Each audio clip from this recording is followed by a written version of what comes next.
the game can see the boxing voice. Welcome back, gang, for the first time and hopefully many more to come. Don't forget to subscribe to the YouTube channel and click on the notifications right here, this little bell, so you can get those emails every time we go live. Kept it long. The referee was fucking terrible. The referee ruined the fight. The referee ruined the fight for both fighters. Forget the hype. I'm not into that. Everyone here knows me better than that. I'm not into the hype. I'm about business. So let's get the business done. And now I've got the time. If it takes my trainer, Eddie Hearn, sitting down and discussing plans with Al Heyman, Shirley, and seeing what the future holds, I'm down to ride for whatever, whenever. So you want that fight with Deontay Wilder? We know that he's watching on our colleagues at Showtime tonight in the United States. So what would your message be to him? Just like Dylan said, Wilder, let's go, baby! Let's go! Podcast is intended for mature audiences. The views and opinions expressed are those of the panelists and do not reflect in any way those of the podcast partners, sponsors, or affiliates. Enjoy. Boxingvoice.com. What broke him down? Was it just the body punching? I was hitting him with body punching. I heard him actually, he was crying in there.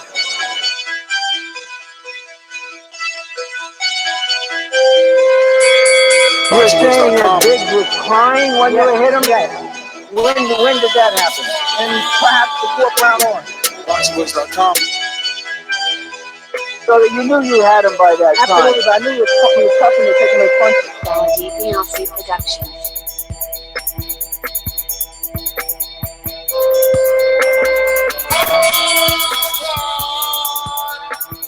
Making women dresses like, oh. Let's go, champ. Welcome back, ladies and gentlemen, to another edition of the Boxing Voice Radio. I'm your host, Nestor Gibbs. Find me on Instagram and Twitter at NestGTO. And I just want to say it feels good to be back. Shout out for YouTube, making us feel like strangers. It's been so long due to no streaming capabilities. You know, we're on the backup channel, youtube.com/Nestor Gibbs for all our streaming shows. Today, we have a bunch of hot button topics. First and foremost, what is dominating the news and everywhere, water coolers, everywhere. Everyone's talking about this shit. Joshua versus Wilder. It may really happen. We have a lot of audio, a lot of things to get into when it comes to this. Offers were made.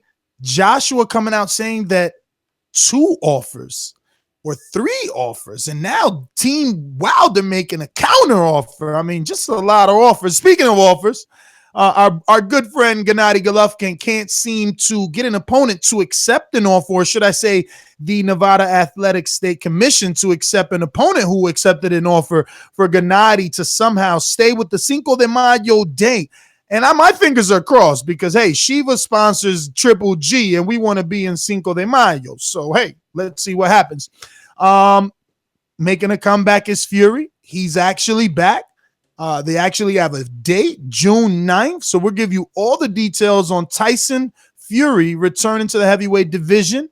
Also, not Jamal, but that's why I'm confused, because guess what? Jamal Charlo once upon a time fought and defeated Austin Trout. Now he's letting, I guess not technically little brother, but identical twin Jermell Charlo to take a crack at it. And, I hate to be the one to say it, but this might be Jermell's highest level of competition. Probably definitely the first former world champion that he's going to be facing. So we got that to talk about. Ryan Garcia, can't let my co-host forget that. We got to talk about Ryan Garcia taking a huge step up with Jason Velez. I like this. We got to discuss that. There's so much more news to talk about. I'm sure the guys got some other things. So we're going to head on out to the Golden State and get this little thing, get it going. Dollar DiBiase Production. This is a beautiful performance against a very tough guy in Michael Johnson. How do you feel about it? Fuck that. Conor McGregor. Boxingvoice.com. You know me, Larry. From a wicked entrance, from a flip over the rope into a knockout. When the main thing is, I just help the guy. I wish. Boxingvoice.com. OMG. I am so excited. Yes. The hipsters here. Haters beware. And we have so much news to get into. We've been gone for a couple of days. We do apologize, but we are streaming on Facebook, facebook.com/Thaboxingvoice, and of course, youtube.com/Nestor Gibbs, and of course, Blog Talk as well. Call in 1-425-569-5241 or add Nestor Gibbs on Skype, absolutely free. But yeah, so much to get into. Deontay Wilder, Anthony Joshua, the negotiations are heating up, and they definitely seem like we are close to either a deal or a complete breakdown negotiations. Can't wait to chop up that one with the full panel. And of course, Triple G coming to LA, rumored against Vance Martirosyan. He held a press conference today, and I'm using the term press conference very loosely. Just so much news to get into, let alone little fights like Joseph Diaz versus Gary Russell Jr. is being announced. Little stuff to get into because we've been gone for a couple of days, but it should be a fun, jam-packed show. Let's go. We're going to head on out to the home of Anthony Joshua. Dollar DiBiase Productions. BJ was going to beat me, didn't you? You predict he's going to beat me. He got smashed. Why isn't Wilder sold out 90,000? This guy has been pro for like 8 years, 9 years. If Wilder wants some of his work, you can definitely get it on ASAP. Boxingvoice.com. Yeah, not just the home of Anthony Joshua, Nez, but the home of boxing nowadays. This is where it's at, the big offers. So, yeah, can't wait to chop that one up. Obviously, big Tyson Fury on the comeback.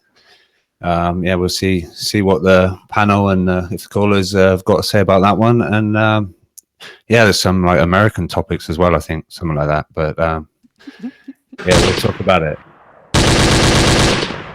He's starting early with the shots. I like it.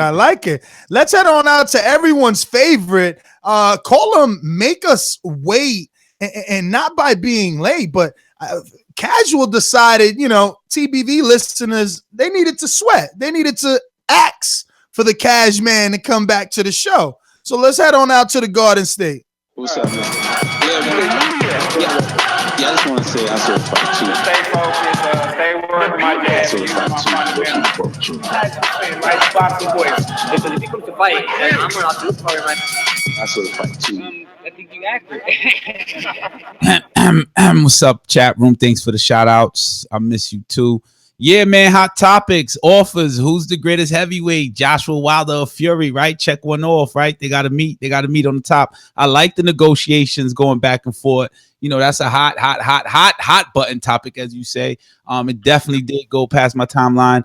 Triple G, no opponent. You know what else went to past my timelines?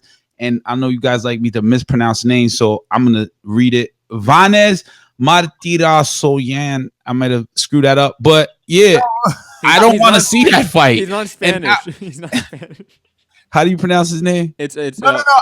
Before we even say that, you know what I love? That Martirosyan's been around for a long time. That's how it's not by accident. I just want to say he's been around for so long, and it's funny as hell that you don't know that name yet. Wow, I haven't. I mean, who's he fought? I just said Laura, Jamel, right? All right. I mean, everybody, bro. He beat them. I mean, those are all top names. He beat Rosado. I think it was Rosado. I don't think so. He beat him by split decision, I want to say. Crazy. He beat Rosado. Ocean. There you go. So I got the name right. So yeah, man. Not Ocean, not Frank Ocean. Martirosyan. Then by the Ocean, listening to Frank Ocean, Martirosyan.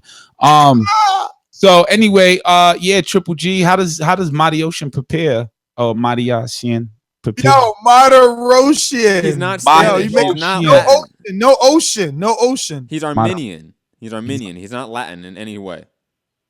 So don't add Latin, New York City. Latin tongue. Tell him. Yeah, man. So he's from LA. Girls. Cinco de Mayo is what? Like 3 weeks away? 2.5? Man, that shit ain't happening. That shit cannot happen. Cinco de Mayo in LA. That ain't no Cinco de Mayo in LA. In LA, nah. It's got to go to Vegas. But anyway, I don't think he's gonna have an opponent unless it was like, I don't know, some secret big ass fight. Like I remember once upon a time, Keith Thurman used to say, I always train like if I'm fighting Floyd Mayweather. So if he would get that phone call 2.5 weeks before a fight, and it was Floyd Mayweather looking for an opponent, I think Keith Thurman kind of do once upon a time would have been ready. I don't know if Vanez is that dude. Yo, man. I mean, this is your intro, or are we starting the show? Because That was my intro. All right. Well, we're gonna come back to Vanez because that was a button though. So even though it touched the button with me, and I would love to jump all over it. I don't really want to give him that type of shine. Like, I mean, where Matt put him at? Matt, where you got him at? Number 2. Oh my God, Matt. Ranking? Matt loves no. In the topics, yes. Matt loves disrespecting the order, yo. There's a motherfucking Triple G. There's a chain of command, all right? What do you mean? But it is connected to Triple G. Like who should be and above it? Martirosyan, Triple G don't deserve to be topic 2. But anyway, let's jump in. Time out. Then what deserves to be topic number 2? I don't know, but now yo, come on. Let's bring it back because we got a lot of good shit to talk about. You feel me? Let's go. You feel me? Let me pull up something else first. I'm gonna have everything together. Here we go. It's so much to dissect. Oh, be quiet. Whoa. All right, where do we start? I guess I have a lot for you guys. So I guess we'll go into most of our Anthony Joshua audio. Yes. There's a lot. Yes. He doesn't normally. I hate leading the witness. I like to have you guys digest this stuff wholeheartedly and without any bias, even though they say I paint a broad bias brush. You do. Oh, thank you, Matt. But anyway, let's just go to the audio and I'll give you my theories. While they're busy yapping their mouth of somewhere else, we're having to do all the hard work on our part and look at the landscape and then offer them a deal. Then they've got to dissect it. They're still yapping their mouth. Then they've got to put it together, see if they want it, probably not refuse it. You want to stop him yapping, yeah? Not necessarily, but I just know where I'm at. I'm quite comfortable with where I'm at. I'm not trying to prove myself to anyone. My coach knows who I am. My coach is confident I'll fight Wilder, and he's even more confident that I'll beat Wilder. So as long as I've got the blessing of my coach, that's what matters. It's not me that's derailing the fight. We've made 2 offers. We're making a 3rd one. It's not Povetkin that's going to derail the fight. It's a mandatory. So it's not all on my side. It's not Povetkin because I've got a mandatory. It's not that I don't want to fight. We've done all of our homework. We've done everything possible. So I honestly believe when you strip back the... So it's 2 parts of that, plus one other very hot, straight off the table today that obviously Robbie Hearn has gotten for us that we're also going to play. But who wants to take a crack at this one? Immediate reactions. Anyone? I think he's saying all the right things, to be honest. Whether you're a Wilder fan or an AJ fan, I think you should be liking what he's saying right here. That there's offers being made, that all his trainers have, gave him the blessing, so to speak, whatever the fuck that means. Like that we seem to have all these ducks lining up for this fight happening. So I think it's a good thing right now. I don't see anything negative or anything, duckish, so to speak, using air quotes, about what he's saying. I like what he's saying too as well. He is saying everything that's right. I like AJ, but I favor Deontay in this fight. We're not breaking it down. I'm just gonna say something that's why I had to connect the name. He said something where he didn't sound that confident. Thank you. So that's why I was saying I favor AJ. I mean, I love AJ, but I favor Deontay. He was more like, yo, we making the fight and I know what I can do. But it wasn't like, yo, I want this fight. You know what I'm saying? This is the fight I've been begging for. So yeah, there was a little bit lack of confidence in there. What about you, Mr. Hearn?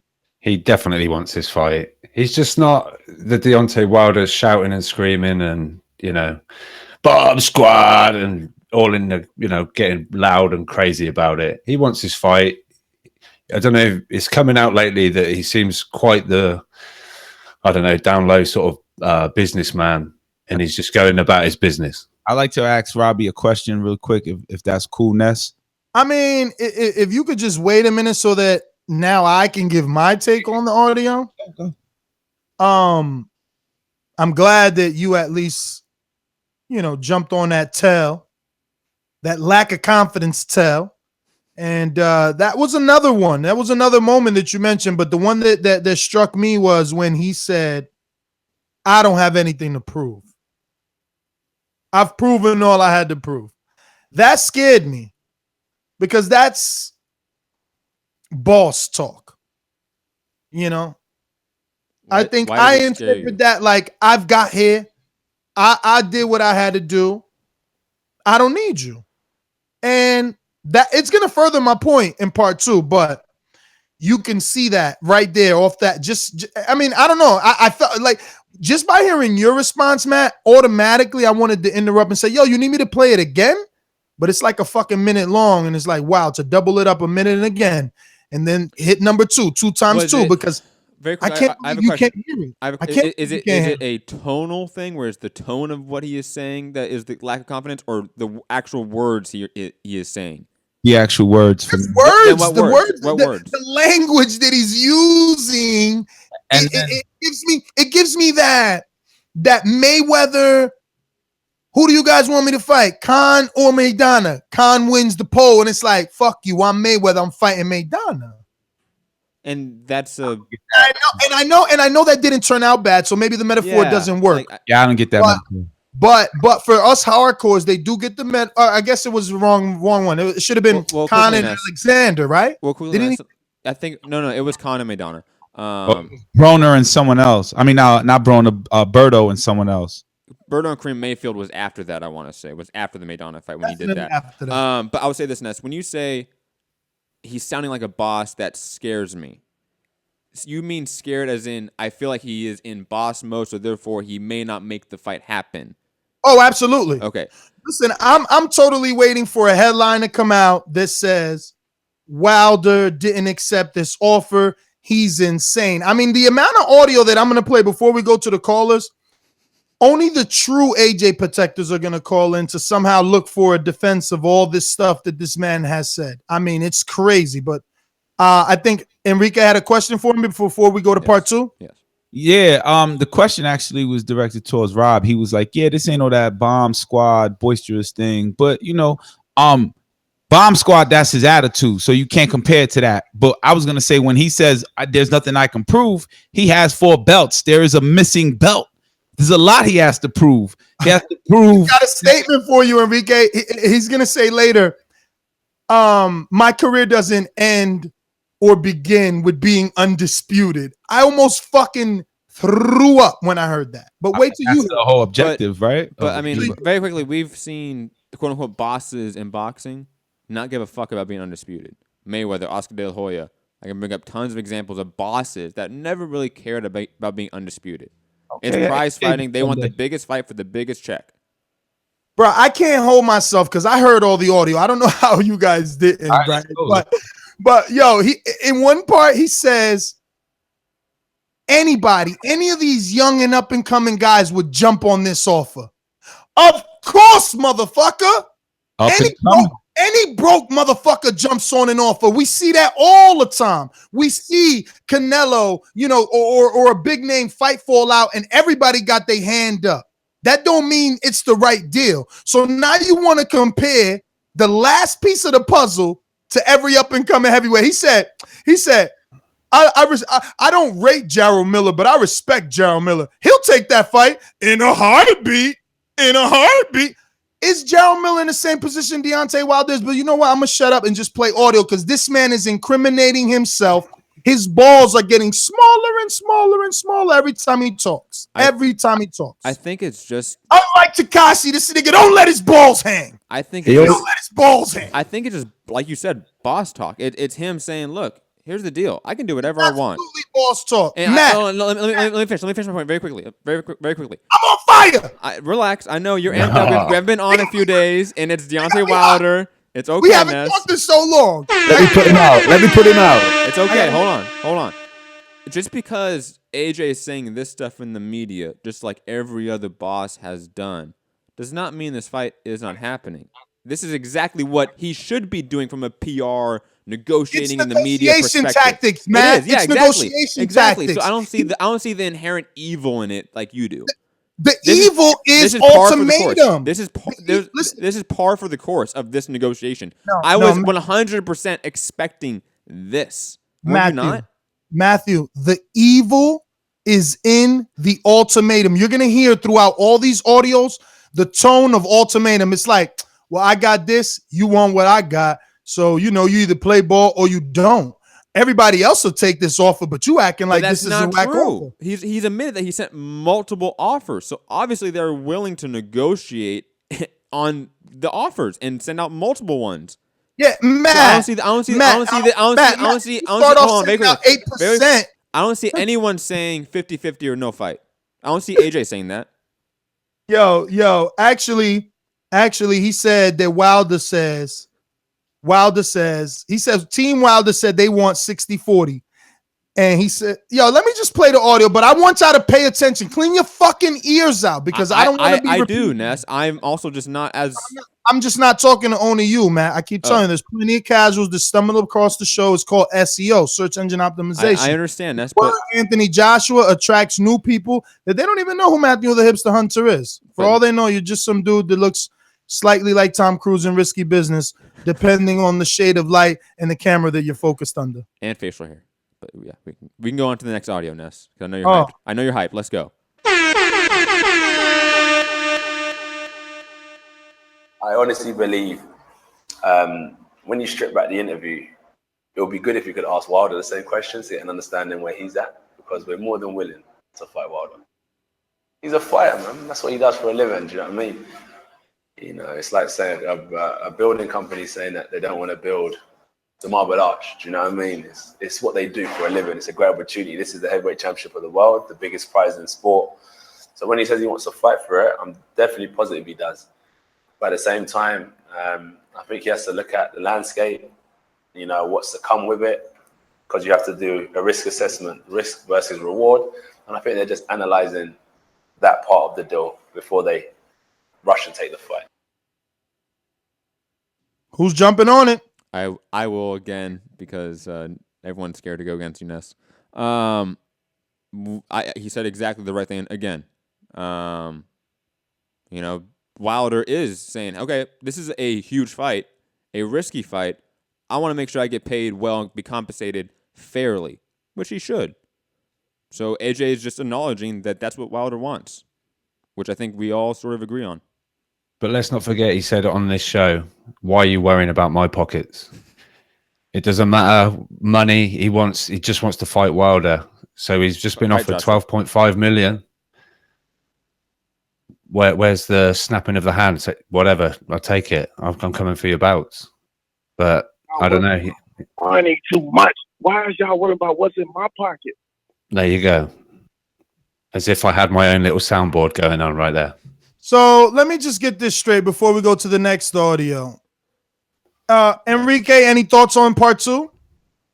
Yes, I agree with Matt, but it's still, Deontay Wilder deserves, right, more than what they're offering. That's how I took it. I kind of missed a little and I forgot it, but I do agree with Matt in his direction. But yeah, there's money, man, to be made and stipulations to be added, and negotiations should be both sides. Negotiation is you agree, no, you disagree. Okay, so what do you want? Now Wilder has to speak, so let's move forward. And that's what this audio for me was. This was probably one of the better, or I would say less damaging pieces of audio that we're going to present today, because he at least gave the champion respect and said that he 100% believes that he wholeheartedly wants to fight. He understands it's negotiations at this point. And he made it clear, like, it's not that he doesn't. We're just negotiating. But there is other audio. And I don't know. I guess if no one has any other thoughts on this, maybe we should go to that. Let's go. All right. First timestamp was like 3:01, right? 3:01. What, for tonight's one? Yes, 3:01, I believe. Yeah, that's the one you wanted to talk about. Here we go. Straight off the back of Cardiff. First and foremost, shout out to IFL. always getting the exclusive with Mr. Joshua and Eddie Hearn. So this is audio fresh today from an interview done by Coogan. So all credit to Coogan. It was kind of the Joshua and Wilder story continued. What's the deal regarding the offers being made from your side? You said that a few offers had been made.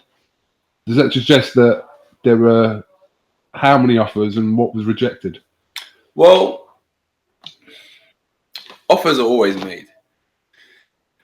That's how we are where we are. That's how boxing works. So we've had some great offers. We've had some great fights and entertaining ones. And it's put us in this position.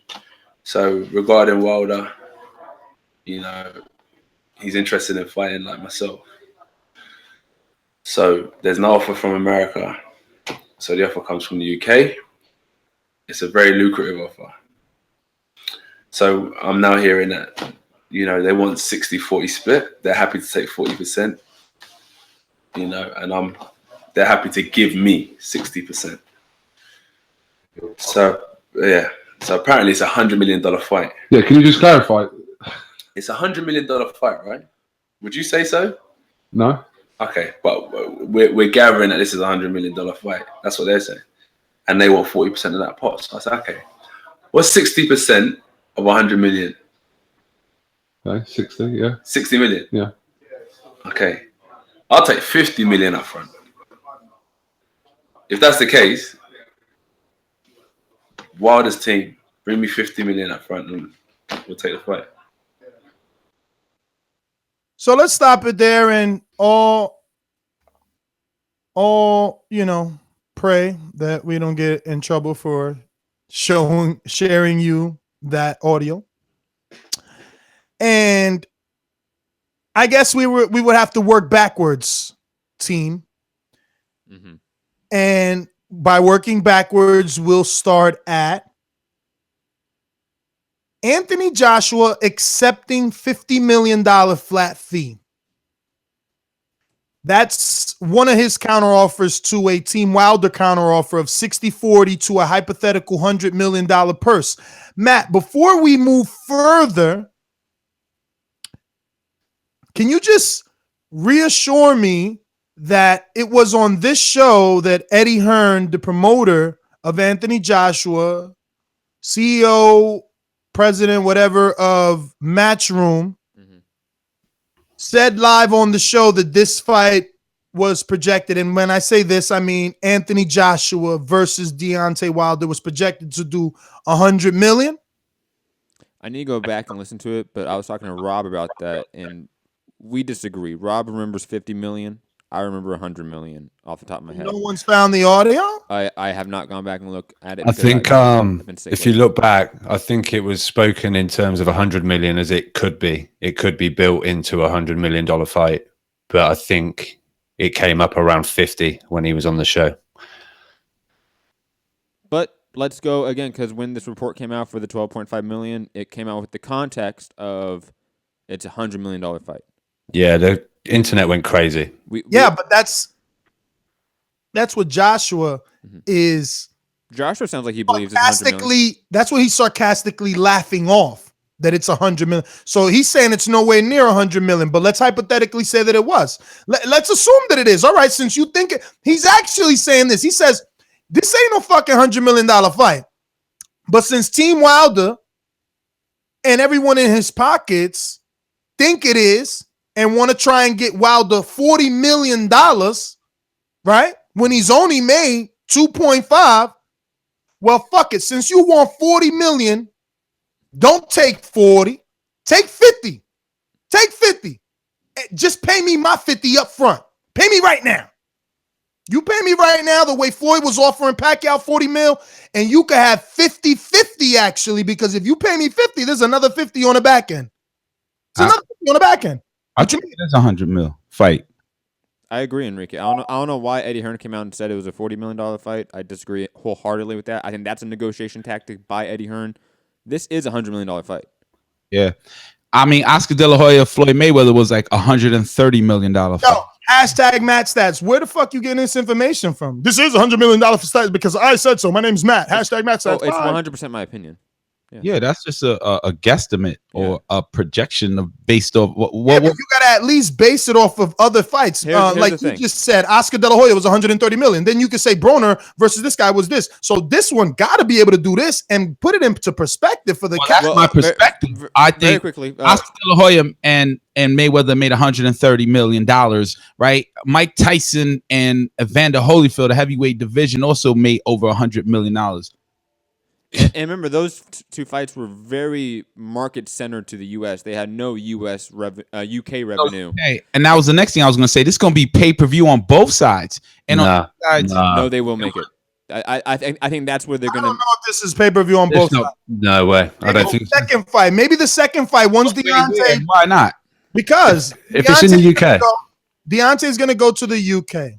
So all the networks over here automatically give their subscribers the fight for free. That's not necessarily true.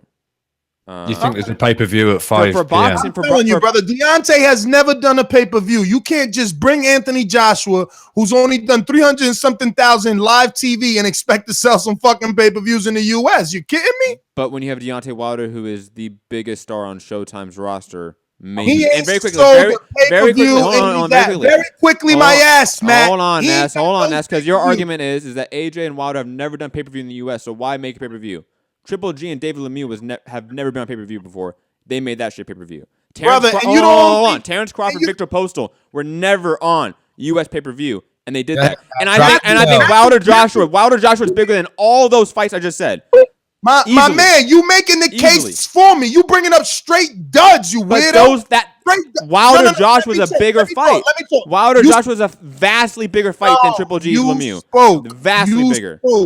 You spoke. You brought up straight duds. The numbers indicate that Terrence Crawford did fucking 50K. Exactly. And then let me finish. You bringing up duds as examples. Those because are this reasons. Isn't a dud. This is not a dud.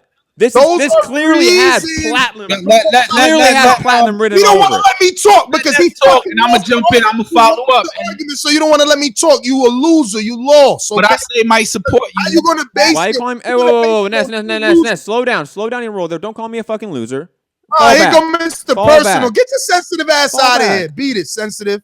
Fall back. Why you? It's Wilder, and you get so angry, man. Just like me with MMA. Now I'm angry. You know who with Triple G? You're getting amped. Relax and fall back. Now I'm angry. I'm not the one that chose to use stats of failing pay-per-views. Okay. You chose to bring up a and pay-per-view. Those fights had a limited amount of marketability compared to this fight, right?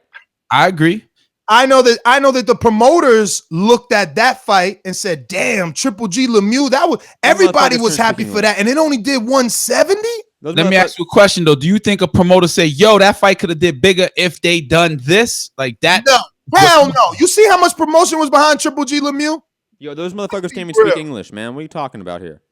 What you said? Triple G can barely speak English. Lemieux doesn't really speak to the camera at all. We have Deontay Wilder and Anthony Joshua. Check this guy out. When both of those guys have exactly what networks are looking for and casual fans are looking for. Guess what that is, Matt? Knockout power. That fight sold itself. Stop playing. Hold on. You have knockout power.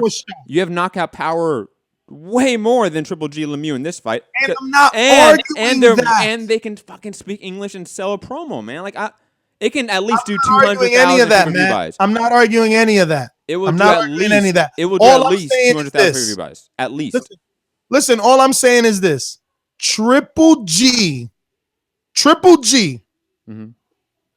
At that point, Lemieux status, when he was fighting Lemieux, he was bigger than Deontay Wilder, brother. I don't know about that. Come on, you want to argue because you want to argue, but I'm going to keep talking. He had the Apple endorsements, everything. He had a Jordan, everything going on. Those were small endorsements, and we never saw Triple G do a late night circuit, a media circuit in New York. We never really saw that. We saw it maybe one time for the Jacobs fight. One time maybe he went to the Breakfast Club, and that was bullshit. Deontay Wilder's been on every radio station, every hot shit. All right, this is my final question to this guy. Your nails are bleeding from trying to stay up, brother. Like you're slipping down the hole. Your fingertips have to be bleeding right now. Okay, What? since you think this is such a big fight, and you chose to bring up a 50,000 pay-per-view in Crawford Postal, 170,000 in Golovkin and Lemieux, and we'll even throw in the poor 170, 190 that Ward and Kovalev. All great fights that we all wanted. We all wanted bad. We even thought, not we, and I say we, general, for any Ward fans or Ward listening or publicists, we even thought Ward was going to duck Kovalev. We wanted that fight so bad. Okay? So now my question to you is, with those 170, 190, and 50 as a barometer, how much more does Anthony Joshua and Deontay Wilder do on their first pay-per-view here in the U.S.? I said it does at least. The whole least, panel could give me their number. The whole panel. It does at least 200,000 pay-per-view buys, and if it's promoted properly, 350, 400. I can see that, absolutely. You compared it to Andre Ward, Sergey Kovalev. Kovalev, another guy that can barely speak English. Andre Ward, a guy that is milquetoast and bland as fuck in an interview. Like, yes, those guys did numbers on HBO because it's HBO. But Deontay Wilder is a star. AJ's a star. And they may be worldwide stars very quickly. I'll jump in really quick after that. And I want to just know, maybe Robbie has the numbers. How many pay-per-view sales did Joshua versus Parker do? Because Luis Ortiz versus Deontay Wilder was like somewhere 1.2 million. I believe that both those numbers combined. Those are views, though. That ain't buys. Yeah, all right. Those are views, but those same views mean interest, right? And Showtime subscribers don't translate to fucking $79.99. Nah, it doesn't. But there is a number that can be translated from 1.2 million. You know what I'm saying? There's a guesstimation. A guesstimation. Nah, they call it projection, and that's why that $100 million number surfaced somehow to the people like you and I. Because that number, we can't find it online, but it somehow came up. We didn't make it up. Everyone didn't make it up. It came up somehow. Let me tell you something. According to the streets. According to your logic, Broner would have gone pay-per-view already because Showtime would have been looking at the numbers and say, man, this kid keeps doing $1 million. He didn't have the opponent. Who, Mikey Garcia? I thought it was about numbers. Now you need an opponent? And yes, Mikey Garcia was a damn good enough opponent. Was he a million plus opponent?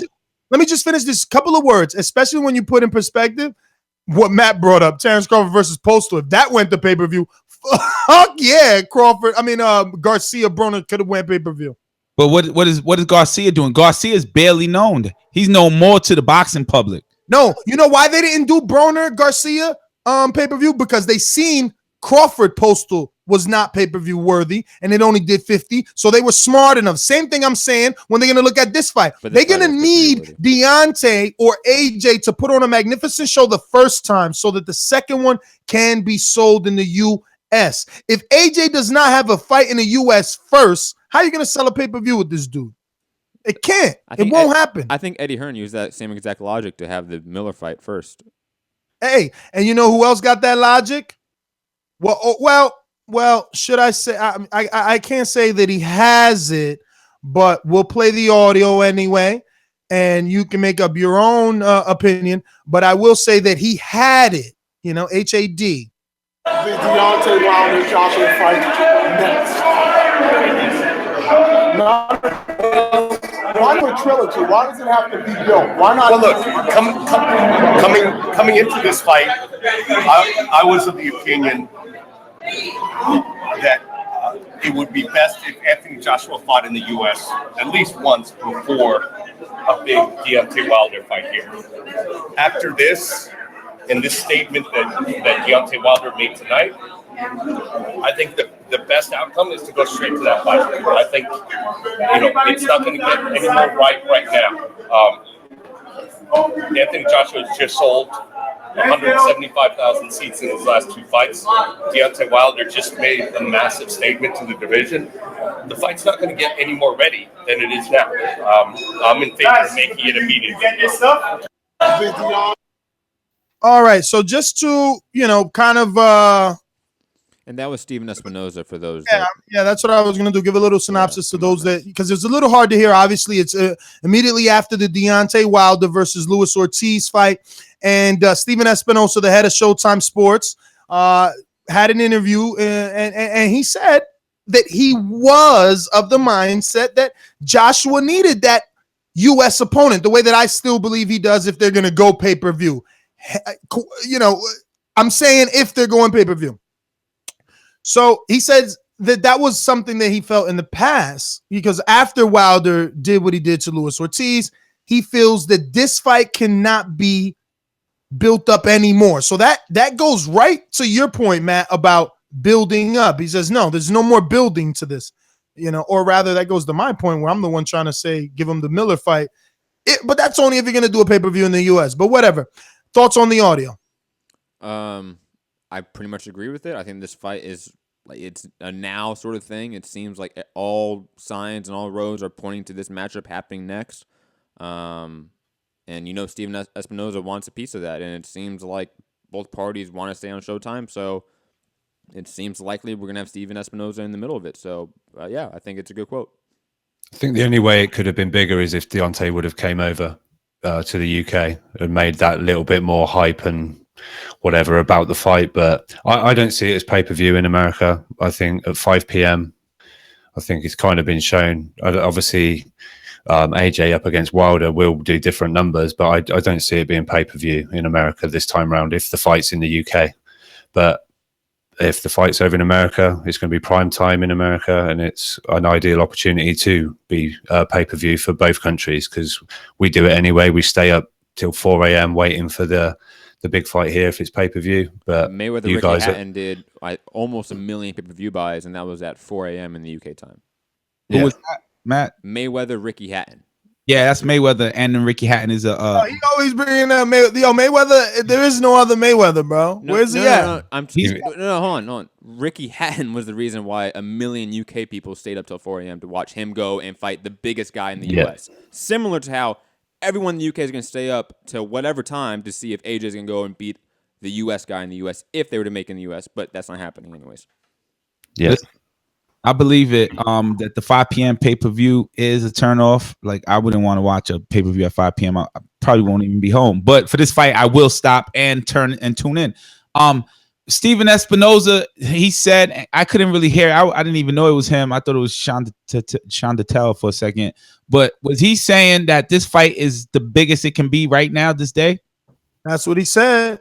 See, I would say I would disagree, man. His own lines, I remember him clearly for Keith Thurman and Danny Garcia, him saying, yo, to make this like a pay-per-view fight, it has to be. But are you saying that he said that for Danny Garcia and Keith Thurman? It was something about, yo, how do we make these guys? Yeah, but those guys, Enrique. So what's the difference between them and Deontay Wilder and AJ? What?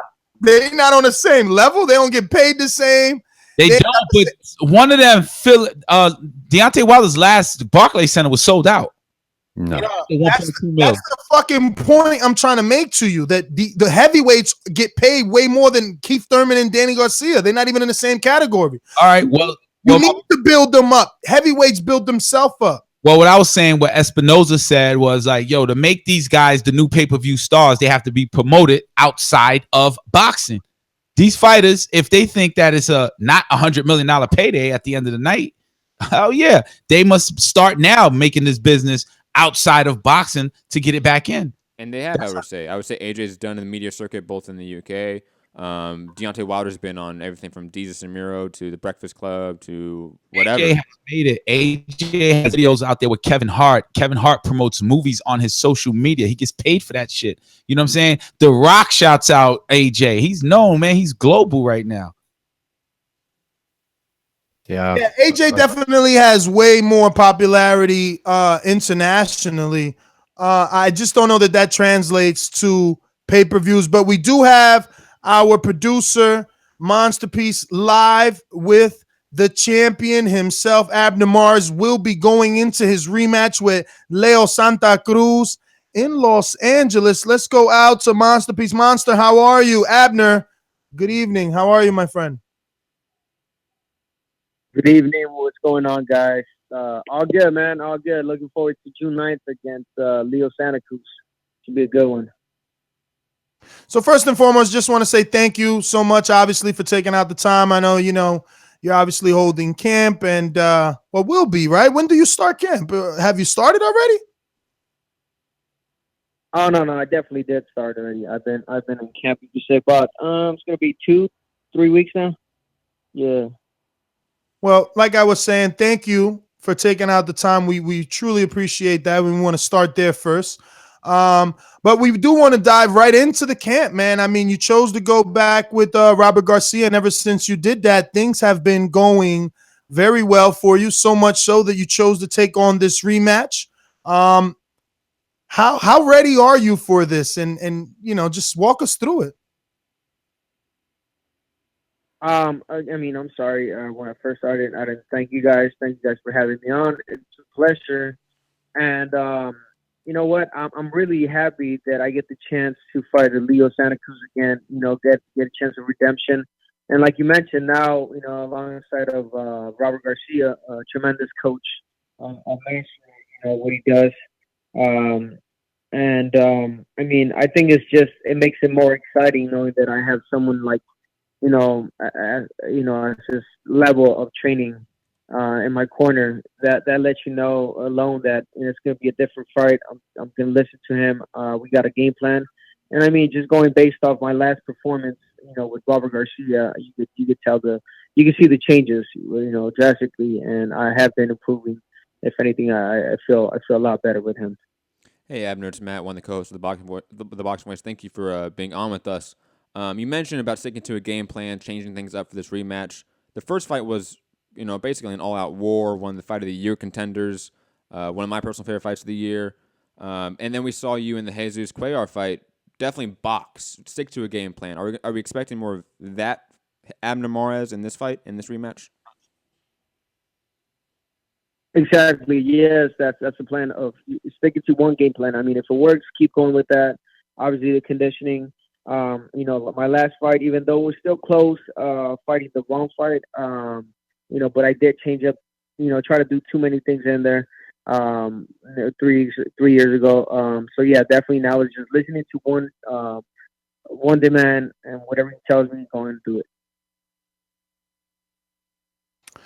Abner, so can you just tell me, obviously now you have been doing this for quite some time, multiple division champion, you've been on all sorts of big stages. This fight with Leo Santa Cruz, the first one set records. I'm sure this next one will. But again, I want to stay in the camp. What are some of the differences? What exactly is it that Robert Garcia does for you? Because you've been with some, elite level trainers before. Yeah. So what about Robert has made things different and has made it work for you? You know what? I mean, first of all, I think it's the way we get along. Comfort has a lot to do with it, and we all know that. If you're comfortable in one place, you're just gonna get better. Comfort, definitely. I'm comfortable with him as a person, as a coach. He's just a teacher. When I say teacher, he doesn't he's not teaching me something new, something I didn't know, and he will tell you, and he says it. I'm not teaching him or anything new. I'm just trying to awake. Try to bring out the old Abner, I guess. Because when I first came into the gym, he said, Abner, he said, those were his words, I was a big fan of you when you were starting, but then we lost you. The last 2-3 fights, you've just been a totally different fighter. You've been trying to brawl, you've been trying to please the crowd, and you totally forgot about, how you used to box before. So I think he went based off that, try to bring out the old Abner, and it's working good, I guess. Abner, when you bring up, changing from more of the brawling type to a boxing style, so to speak, do you see that also in Leo Santa Cruz, compared to, let's say, his first fight with Carl Frampton compared to the second fight? I think we saw a drastic change in Leo actually adapting a game plan, using a jab, boxing well. Do you expect him to do the same thing in this fight? Do you expect this fight to be much more of a tactical matchup compared to the first fight, also on Leo's side as well? I believe so, because going into this fight, he knows that I'm going to change my tactic. I'm going to, try to box him. He knows that. So knowing that, he's going to try to do something different. So I think I can't guarantee the fight being the same as the first one, being an all war, toe to toe. But I feel that we're both, the type of fighters that once we get hit, it's just like you forget about the plan, and it's like let's just go at it. So I mean, if that's the case, I mean we've got to be ready for it too, conditioning wise, and just knowing how to pick our punches in the inside. Abner, how much better do you think that Leo got? Because like my co-host Matt said, we seen a different Leo in that last fight. He definitely boxed a lot better. Even Carl Frampton was surprised and did not rush to try to get a trilogy, or at least it didn't seem like he was rushing to get a trilogy. And are you hoping for that? I'm sorry, it's a two-part question, but are you hoping that you obviously get this win and you and Leo can put together a trilogy? Because we don't have many of those. You know, gone are the days of Eric Morales and Manny Pacquiao, or Pacquiao and Marquez. Seems to be Pacquiao that gives a lot of rematches, but I mean, you know what I mean. You get my drift. Yeah. You know what?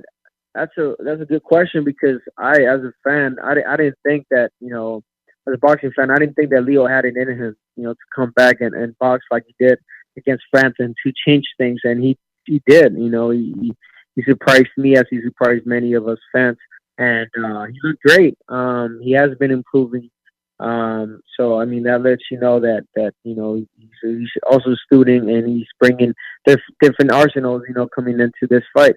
As in me, you can go based on my two fights. I have, you know, I mean, I know people at the moment gave me, you know, I'm gonna say shit about, you know, when I was gonna fight Cuellar, they said I was gonna get knocked out, I was gonna lose, I was washed out, and I proved it different. You know, with the great corner as Robert, I just boxed him easy.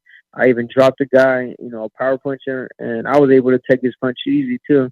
So I mean, that lets you know that we both been learning, you know, coming up in our careers, and it just never stops. You just keep it evolving. Abner, where do you feel like the winner of this fight ranks in the division, with Gary Russell Jr. fighting Joseph Diaz, Carl Frampton fighting Nonito Donaire coming up? Where do you feel like the winner of this fight goes next? Obviously, you think that being you.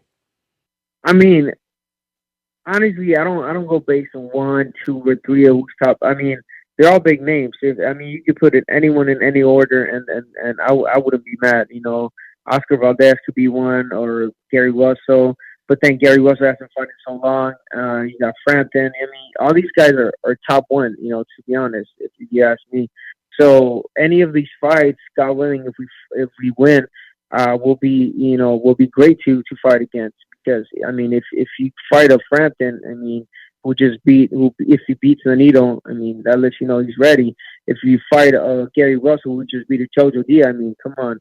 Or Jojo Diaz, who beats Gary Russell, vice versa, you know, or even Oscar Valdez, who is in his prime right now. So I mean, there's no bad fight, and there's no bad choice if we had to, I guess. But if I had to pick, I would definitely go with Oscar Valdez, because he is in his moment right now. He is the LA kid right now, next Mexican superstar, if you want to call him that. And I would like a chance on a fight like that. Abner, do you think that's a big fight in LA? Both you guys have fought in LA numerous times throughout your career, or most of your career has been in LA. Same with Oscar. Do you feel like that fight could, let's say, sell at Staples, be a big fight in the city? Oh, without no doubt, yeah, for sure. I mean, if that fight, were to happen, be made, it has to stay here in LA, because we're both, even though we're both from Mexico, we reside here in California and LA, and we're known here. So yeah, but I mean, if my fight, were to be close, I mean, like just the first one, I will give right out the back the rematch to Leo Santa Cruz, because him as a gentleman and as a professional, he's giving me an opportunity for redemption. So why wouldn't I give him the same opportunity?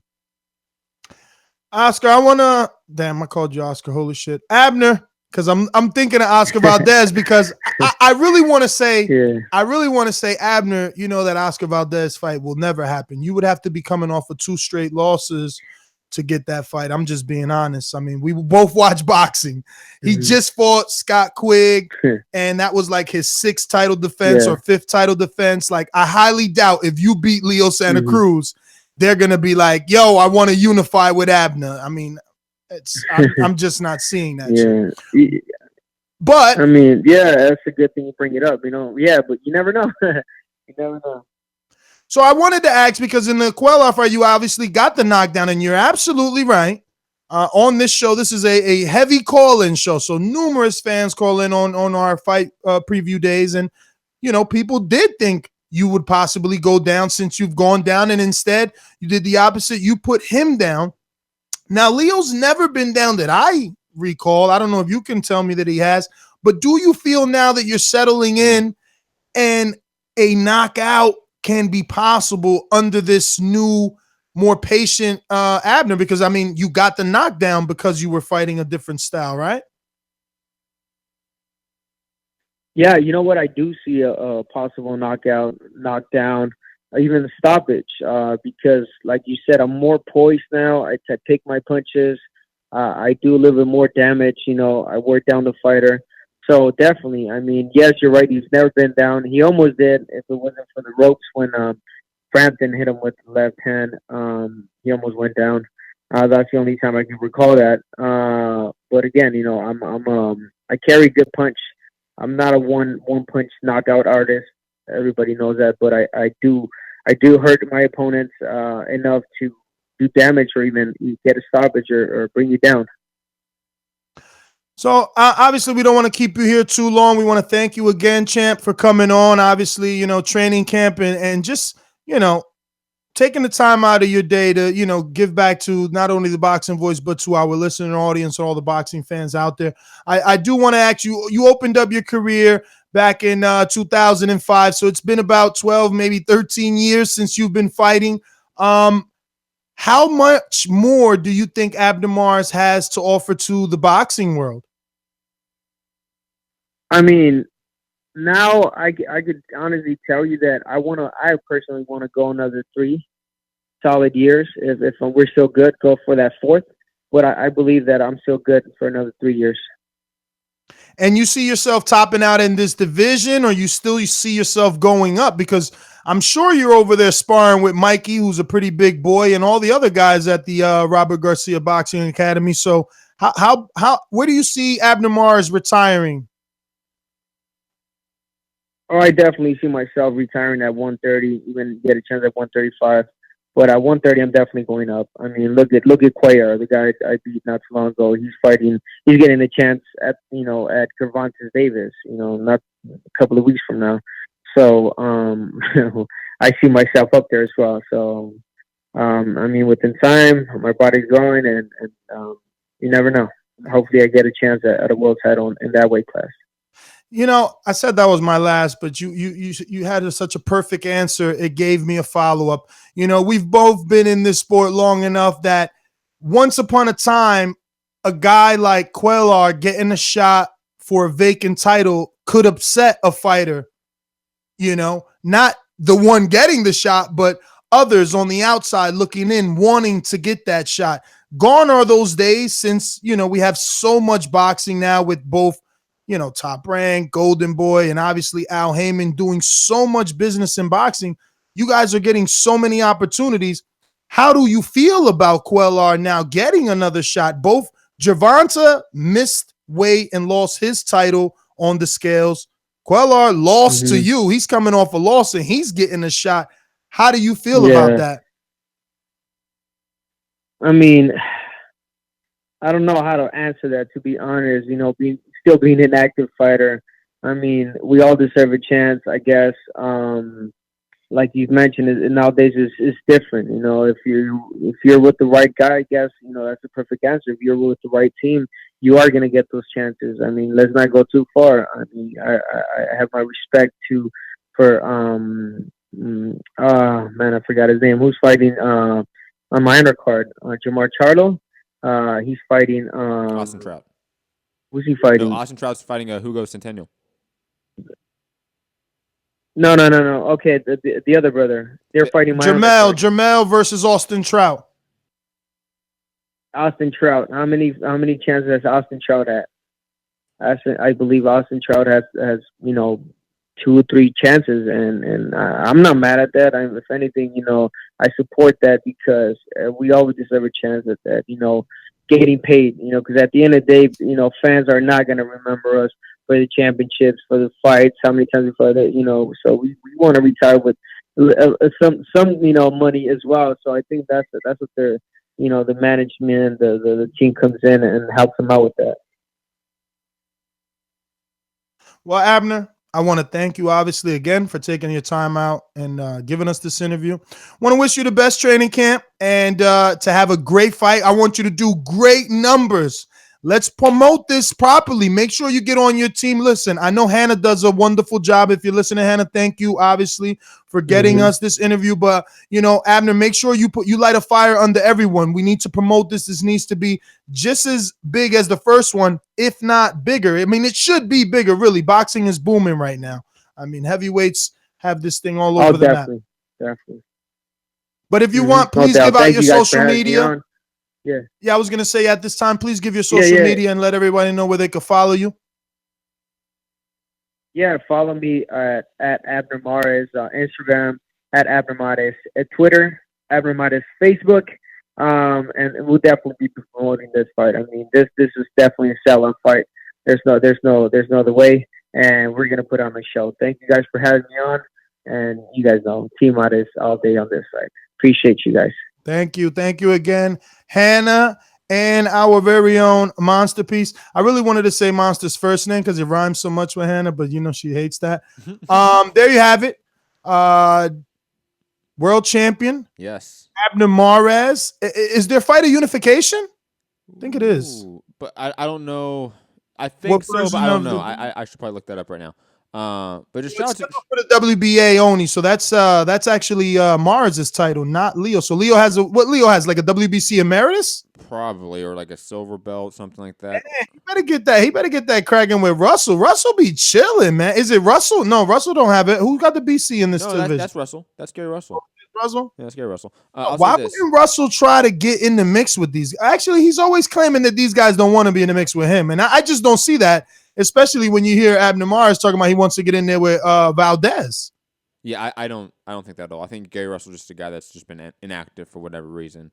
I wonder how that's gonna go. I know we're gonna bring that up later in the more news topic, but man, I am actually excited to finally see Joseph Diaz in a step up. Hipster Ness over here. Hipster Ness with the hipster fight.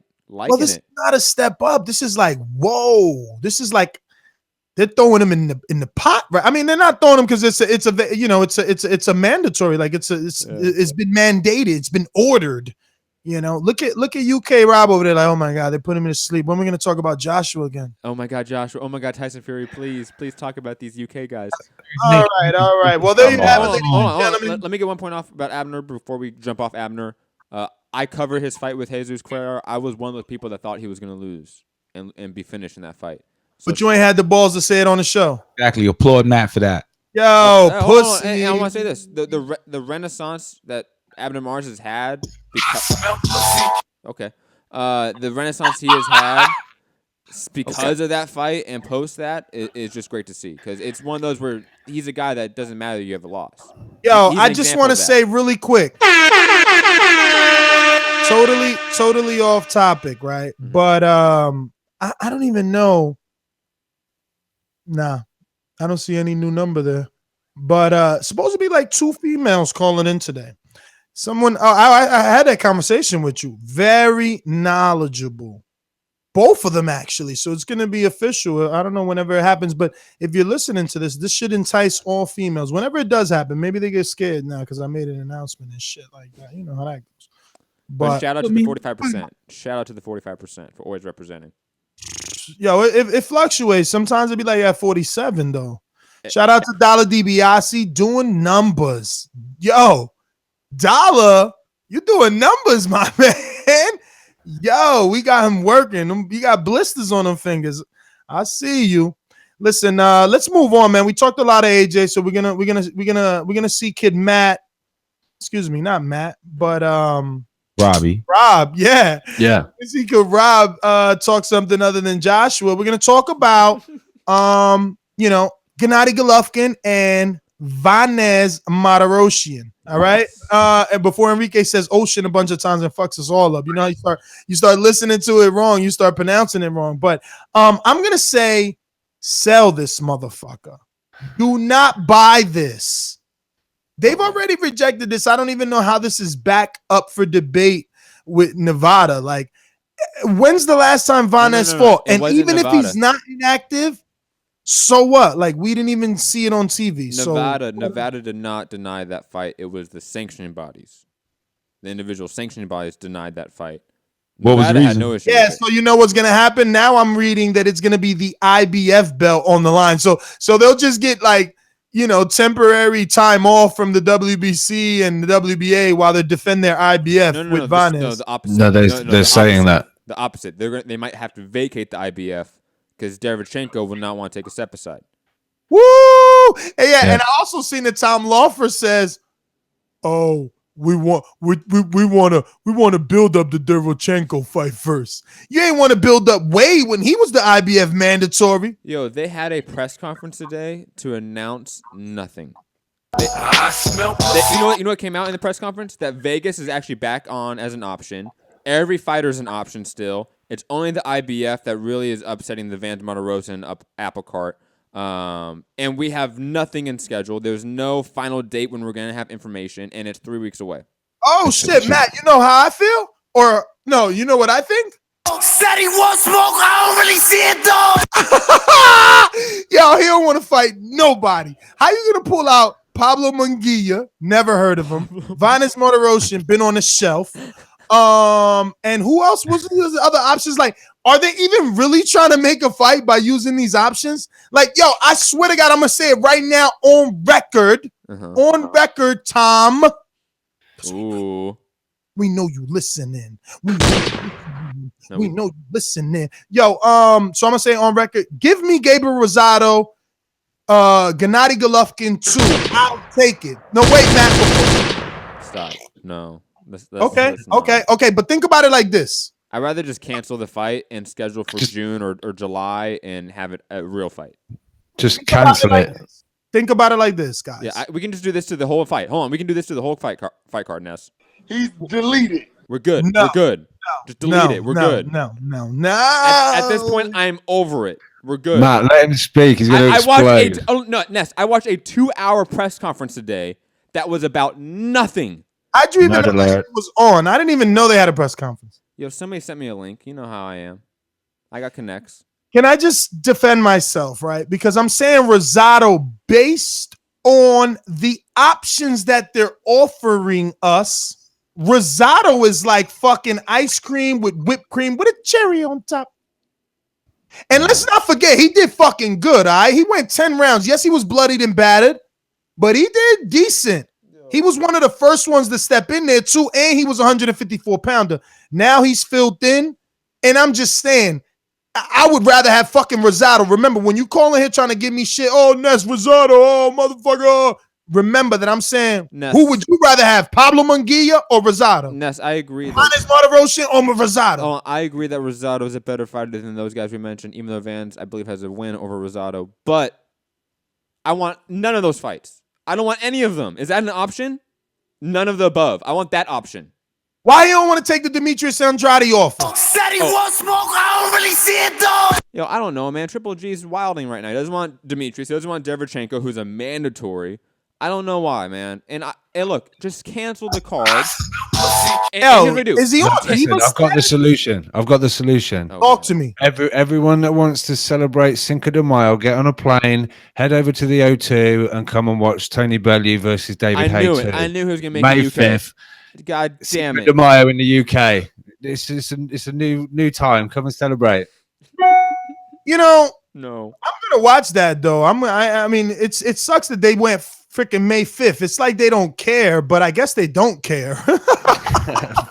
And it is another country, but Man, I mean, they make it hard for folks, man. I mean, why? It doesn't conflict actual time. How's it? it? Before. Yeah, you're fine. You're fine. You got boxing all Hold day on, long. Remember, David Haye, Tony Bellew was hours before Keith Thurman, Danny what Garcia. if you wanted to go to both, bro? Like, what if you wanted to be at Cinco de Mayo when it was Canelo Golovkin, but you also wanted to be there for the rematch? Like, the rematch. Like, you never know, bro. I'm just saying, whatever. If you have that money, I think you just hypotheticals, Matt. We're talking about a rich boxing fan that could travel country to country. You know what I'm saying? We didn't even know if they exist. If you're a rich boxing fan, you're going Triple G Canelo in Vegas if that was still on. So that's the fight. If you're rich and you can afford it.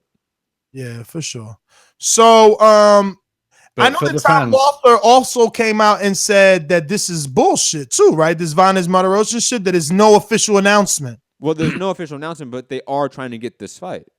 That was not bullshit. I saw the press conference. That he never said we're not trying to negotiate with Vanes Martirosyan. It all came down to the IBF. Just to put this into perspective, right? Yes. Vanes has already lost to enough fucking people and hasn't fought in 2 years. Jermell Charlo. And he's not fought at 160, right? No, he's never fought at 160. Thank you. Yes, he never fought at 160. Look at me with different knowledge other than the UK, eh? He hasn't fought since he lost to Islandri Lora in 2016.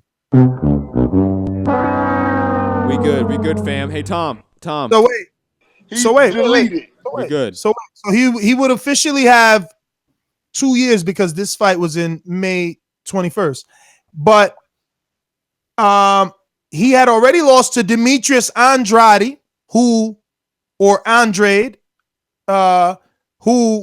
Gennady does not want to fight, whose promoter told Demetrius Andrade, and he took to social media to say that he was told that Gennady Golovkin, am I saying this right, Rob? Was it Gennady Golovkin or was it Canelo that he said would never fight him? I thought it was he was told that the Team Canelo would never get the fight with Canelo. Yeah, and what about with Golovkin? Because I know he's put out even a press release saying we'll take Golovkin fight, but they have yet to get it. Tom's response is we need time to promote those fights. That's why we don't take it. Same with Derevchenko. It's the same excuse. We need time to promote it. We can't do it in 3 weeks. But they can take Sullivan. They can take Jamie Munguia. They can take these motherfuckers. Vanes Martirosyan, I guess. Whatever. And it's likely that he'll be stripped if they take this fight. Triple G will be stripped of the IBF, but it's all good because that would be good. Let's mix it back up. Fuck Undisputed then, if that's what he's gonna do. But it's gonna show that he's ducking because let's be honest. He defended his IBF versus Wade before, so not defending versus Derevchenko. There's nothing else to say. That being said, he also lost Vanes to Jermell Charlo, 154 pounder. And then obviously Islandri Lora. So I just don't even get the thought process in this fight. Let's just move on to Tyson Fury. OMG, I am so excited. Who's excited that he's back June 9th? Robbie is. I'm not bowled away overexcited. It's great. I'm glad to have him back. He's been cleared by the British Border Control. His house in order, and he's got permission to fight. Everything's ready to go, and he's a character in the division. Rob, hold on, Rob. When you say you're not that hyped, we don't believe you. You need more people. Send me my fucking soundbite, yo. Yo, you were so quick to send us the link. He's back, guys. He's back, and he's fighting TBA. How do you know I sent a text message going? Yo, I Matt, can tell. I can tell by the tone. I can tell by the tone. There was no audio in that text message. The clue's in the word text, yeah? No, I just sent the news because I thought it was maybe boxing news that you maybe wanted to know. We don't believe you. You need more people. Get out of here, Rob. I'll say this. I'll take it then because, listen, I'm excited. Whoa. OMG, I am so excited. I am excited because guess what? Now he's got to prove it. You okay, Ness? You sure you've got this? Yeah. Are you sure you got this? We don't think you have this.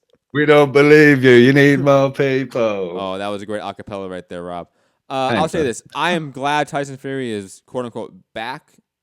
But TBA, come on, man. Don't have a press conference or announcement and not announce something. Announce the full shit. No, I don't just get, I don't know get these it's half going to be a Vanez Martirosyan type of opponent. You it know will that. be. We know it will be. But announce it, then we know. I hate the TBA bullshit. Joey Bell. Tell him fight Joey Bell rematch. Oh God. Shout out to Joey Abel. I'm good.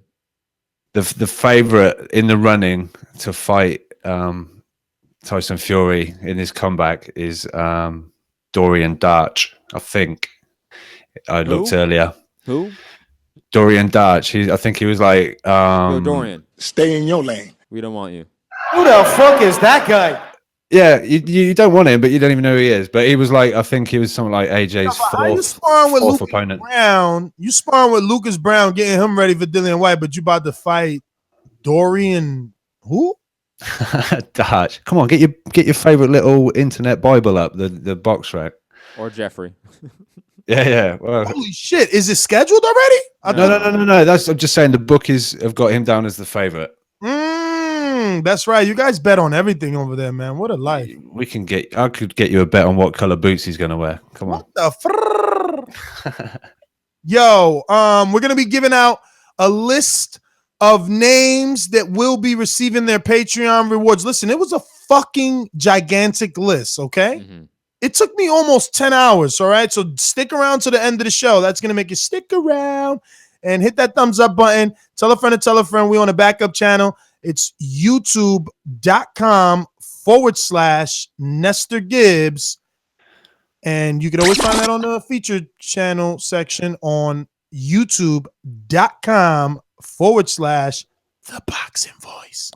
So, welcome back, Tyson.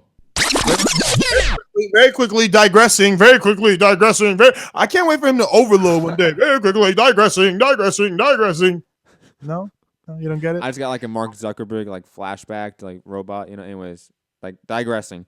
Yo, did you watch his press conference? Yo, I sent you the link, man. So you no, I know. I didn't watch it. Didn't watch all 8 hours of it.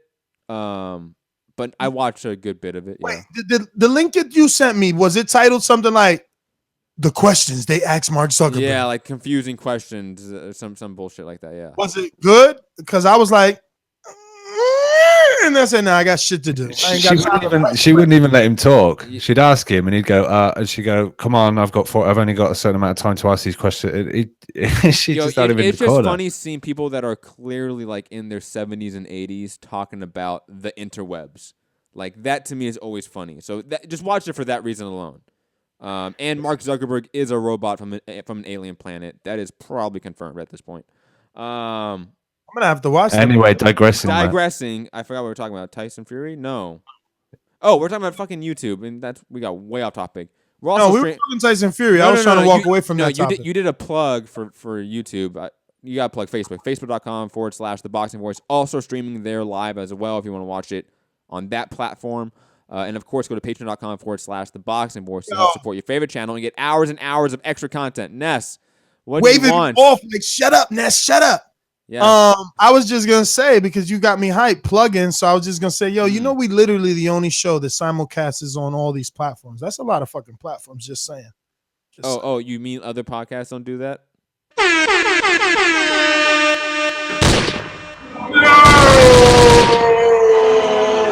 Of course not. I didn't know that. Oh, that's interesting.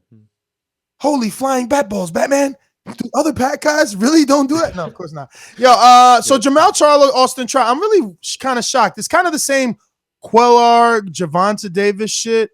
Like, damn, Trout gets another shot. But in this particular fight, the damn Trout gets another shot is more like, damn, Trout getting another shot. I don't want him to get hurt. Like, yo, he's about to fight like Jamal Charlo. Like, he fought some nobody his last fight. Like, it was a tune-up in El Paso on an undercard. Like, and before that, didn't he lose to like someone? He's coming. Jared Hurd. Like, he got a tune-up. I get it. Yeah. But I don't know, man. I don't know. A tune-up. I don't even see him with no big name trainer. I think he's back with like his guy and in like Las Cruces. Is this like cash outs right here? Is this like one and I'm out of here? How old is he? Look this up. How old is this guy? I don't know how old he is, but while you look that up, I'll say this on my point on this fight. it does seem a little bit like too quick for Austin Trout to be in this fight. And plus, the optics of Jarrett Hurd, Austin Trout, that was Jarrett Hurd showing that he was on the level of Allura and Charlo. So the idea that Jamel Charlo, who we thought Jarrett Hurd had to get to his level, which he now is now going back and facing like the leftovers of both Jarrett Hurd and his brother. The optics of that are weird. Like the optics of it are bad and just hard to promote. Is it technically an interesting fight? Sure, because Austin Trout always does bring it. He is a southpaw. But I don't know how interested a lot of fans are going to be in this fight because it's a little bit of like, why this now? Here's the angle I would give it. Austin Trout wants to redeem himself by beating the twin. Oh, I mean, there is a way to promote it, yes, but I think it's hard to promote it. That's my point. I just want to know, this is the podcast. This is the podcast that forever changed me. And Trout Game deep. and anyone like Trout can never be spoken about in a bad light. So haters beware when you call in. Don't talk about Trout like he's shit. Don't be so disappointed in this fight because Trout got some big ass balls. This is not even cash out, to be honest with you, because he fought the brother Jamal, right? Lost that fight and then fought the giant Hurd. He didn't take it in between. He didn't take no time off. It was just like boom. And that was a great fight, by the way. It was. Exactly. Yeah, Brandon. I think that to him, he has huge balls in heart, but he's like in the mirror every morning, like, motherfucker, you almost had that one. Oh, yeah. You almost had that one. Like, no, you not done. Because, he only got 4 losses, and them 4 losses is all fucking legends, B. Like, yeah, Charlo ain't a legend yet. May not be heard, neither one, all right? But they're at least hot names in this generation. Younger fighters as well. And Laura and Canelo, those are gonna go down first ballot. Laura should go down first ballot, I think. He probably will. Another reason we're getting this fight, and it seems really quick, is because there's really no contenders out there for this division. Like, J-Rock is on the bounce back. Trout was on the bounce back. You have Liam Smith and Saddam Ali doing their thing, rumored. There's not much in the division right now. There's not. There's no Jarrett Hurd coming up right now. Jarrett Hurd's already established. That's gotta be wrong. Look it up. Look on BoxFight. Look up these names. The I'm division going to is, my friend, and they need the fucking sponsors. I'm telling you, go look at that top 10, top 15, and it's like, after the 5 guys, it's like nothing's really interesting the way that, let's say, Monroe. Really, Monroe? Monroe. He's at 160. He's at 160. Hey, he's at 160. Yeah, what are you talking about, Ness? What are you talking about, dog? What are you talking about? You fucking up. That is a forgotten name. But he's in the wrong division, unfortunately. Yeah. If he could go down to 154, that would be nice, but he's not. He's too big, I think. Nah. We're going to find somebody. Hold on a minute. Mm-hmm. We'll wait. We can wait. Do you want to play the Jeopardy music? He just signed. Shout out to my Dominicans, Carlos Adames. He just signed to Top Rank, so he ain't gonna be fighting him no time soon. But he's in. That's crazy. He's already up there though. I hope they don't rush him. Michael Soto got the win over Antoine Douglas, and who else? I want to say Michael Soto moved up to 160. He's a sleeper. He's been on Showtime. Ness, I want to say Michael Soto recently moved up to 160. I'll look that up, but I want to say he left the division. Nah, last fight is March 24th at 153 versus John Vera. Okay. But the biggest name he beat was only Glenn Tapia. So that does nothing for that does less for Charlo than Trout. So okay, let's keep looking. Bundridge, another common opponent with his brother, also old, does nothing. It does less than Laura. Eggington, how the fuck did Eggington get ranked up there? That makes no sense. I think he's ranked in the WBC somewhere. Yeah, I think so, yeah. If Julian Williams just got out of the fight, Kelbrook ain't taking it. Majeski's at 60 though. He's fighting old boy at 60. You're right. They got to go deeper down. And it's names that casuals will not know. Enrique will not know these names. No, and not only that, but look, like Tony Harrison, but he lost to Hurd as well. So and again, Trout is more known than Harrison. And then you could always fight Jamie Munguia, who's ranked at 54. The division's very thin, and it's top heavy, and it's really top 3 guys. And they just used Nathan Gallimore. Yep, they can't get that one out. Yo, Antonio Margarito's still ranked. Ishe Smith, who just lost to J-Rock on the scorecards. Patrick Chexeria, but he was at 160. He must have dropped down because he did lose to Curtis. You're right. There's absolutely no one. I'm at like fucking number 24 right now, and nothing sounds good. But still, that still says something about Trout, bro.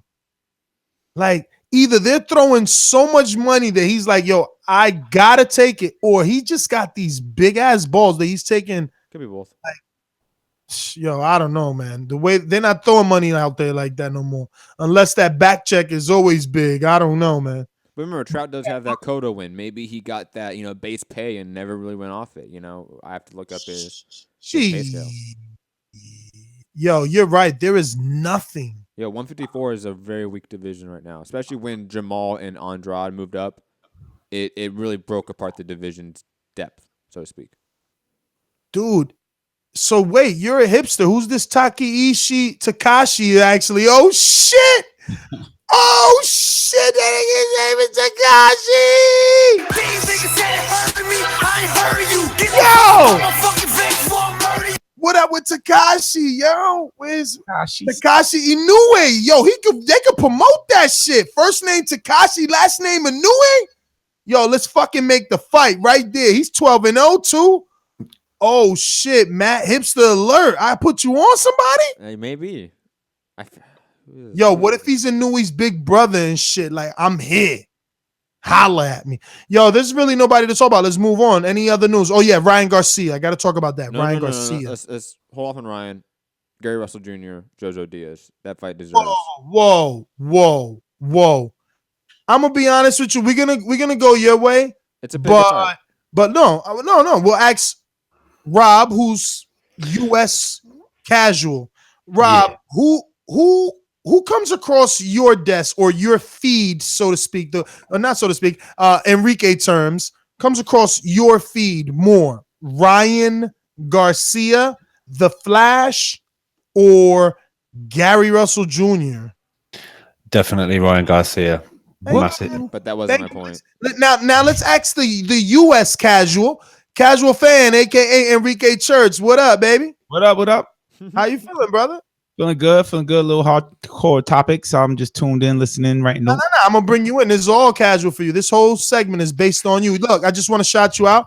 I really like the production level on your end of the studio. You're looking real, fancy schmancy with all your little, by default, because I don't have my stands for my banner, so I taped it up against the wall. Really wanted to do the show. Yo, that shit look good. It looks better. You should always do it like that because it looks way better. You look clear. And shout out to Robbie too. You're also super duper clear, bro. Different camera. You fucking, I can see your blue eyes. I never even knew you had blue eyes. All this time I thought they were gray. Yo, but Enrique, what comes across your feed, my friend? Because comes across your timeline more. Yeah, Ryan the Flash Garcia or Gary Russell Jr.? Timeline is life. I would say Gary Russell. I don't know the name Ryan Garcia. If I saw him and saw the name, I was like, okay, and they kept it moving. Gary Russell, of course, I seen him get defeated. And wait a minute. Where's my fucking? Do you not follow the boxing voice? Of course, and I've seen those names, and but I have not seen the fight. You don't broadcast the fight. Wait. I even got this kid on Prospect Watch on Patreon. Do you got your notifications on? All the time. What's going on here? Matt, slow down. That's how you use sound bites, not that over excessive shit you do. You see how all those flow seamlessly? I do the same exact thing.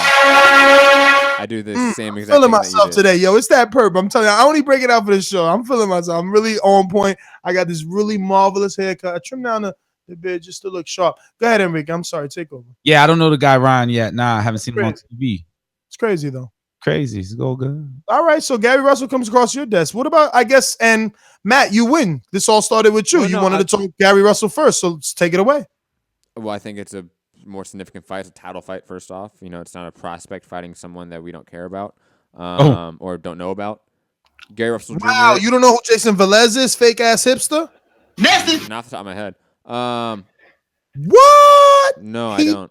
I'm awful with his like, only. All right, here's better perspective. Here's better perspective. This is why I want to talk about Ryan Garcia. Oh my God. Jason Velez's only loss, Matthew, the hipster, fake ass hipster for today, Hunter, is Jojo Diaz. Let that shit digest. The prospect, no. Let me fucking shine. Let me shine. The prospect that nobody fucking knows. He's already about to scrape up the biggest win Jojo Diaz has. That's fucking dropping the bomb right there. That's flex style. That's the biggest win of Joseph Diaz's career is Jason Velez. Who has Jason Velez beat to make him such a big win for Joseph Diaz? Papi, that's my point. Joseph Diaz getting a title shot based off fucking Velez, and little prospect, the Flash is on his ass. I wouldn't say. Not to mention, Mr. Enrique. Time out, Ness. It's disingenuous. Time out, Ness. This is a good point. This is a good point to popularity. I like the name. Go ahead. Look, this is a good point to popularity. You swear, nobody cut Matt off after this. It goes back to him. Remember, he's the prospect calling out Javonta like crazy. Just saying. Again, Jason Velez was beat by Joseph Diaz. Ryan Garcia has not beat anyone of note. How does that fight equal Gary Russell Jr. and Joseph Diaz? I don't know. Weird. Wow. Weird. Because Ryan Garcia is going to fight more than once a year. Oh, exactly. Boom on a UK coming to with the truth. Okay, and who has he beat of note? No one. Digressing. Matt, or is it when you fight logic, Matt, you understand you can't use that logic because that's Joseph Diaz, the guy you want to talk about, biggest win. That's just you just it's look. Wait, why is it his biggest win? Because there's no one else bigger on his resume. What the fuck? Because Joseph Diaz has not fought anyone of note.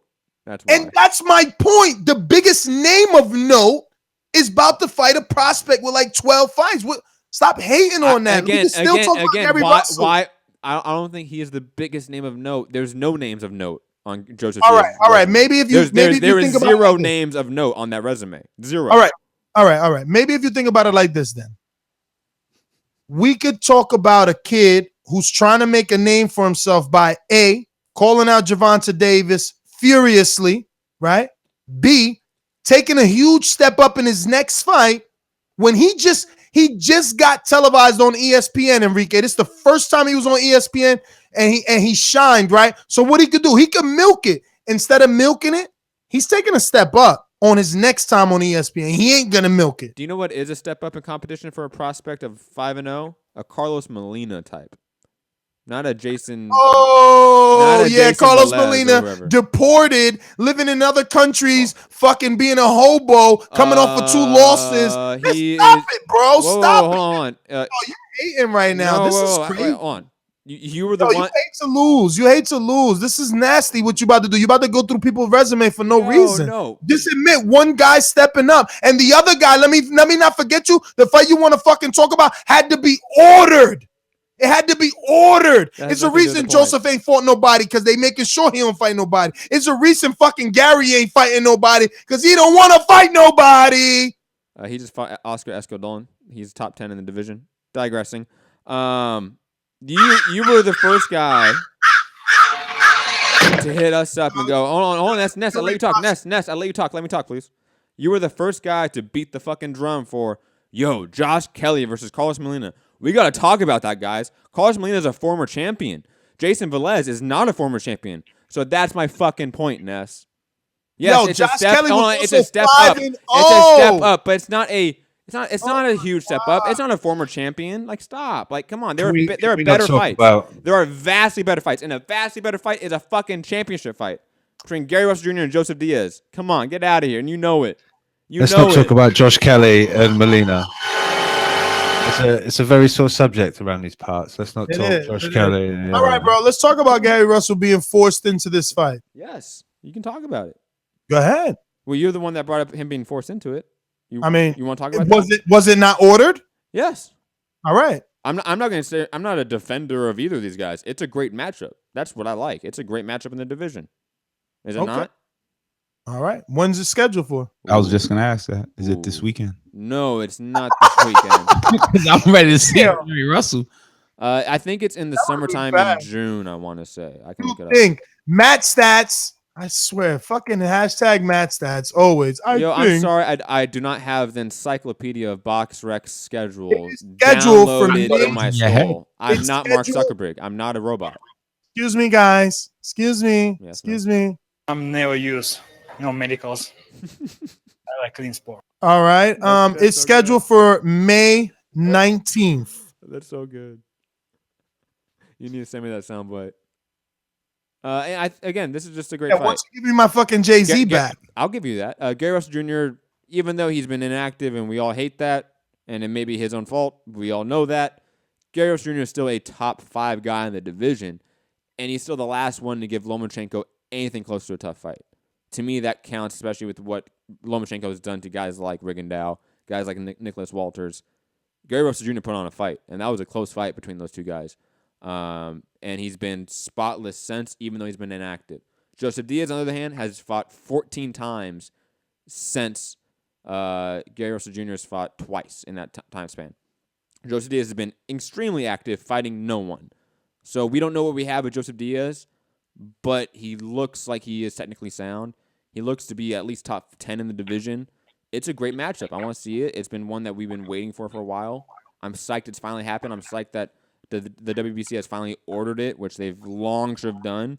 But it's a fun matchup. Let's go. And Rob, your thoughts on good old Joseph Diaz, 2012 Olympian, undefeated prospect, taking on Gary Russell, the WBC champion? Yeah. Is it happening in the UK?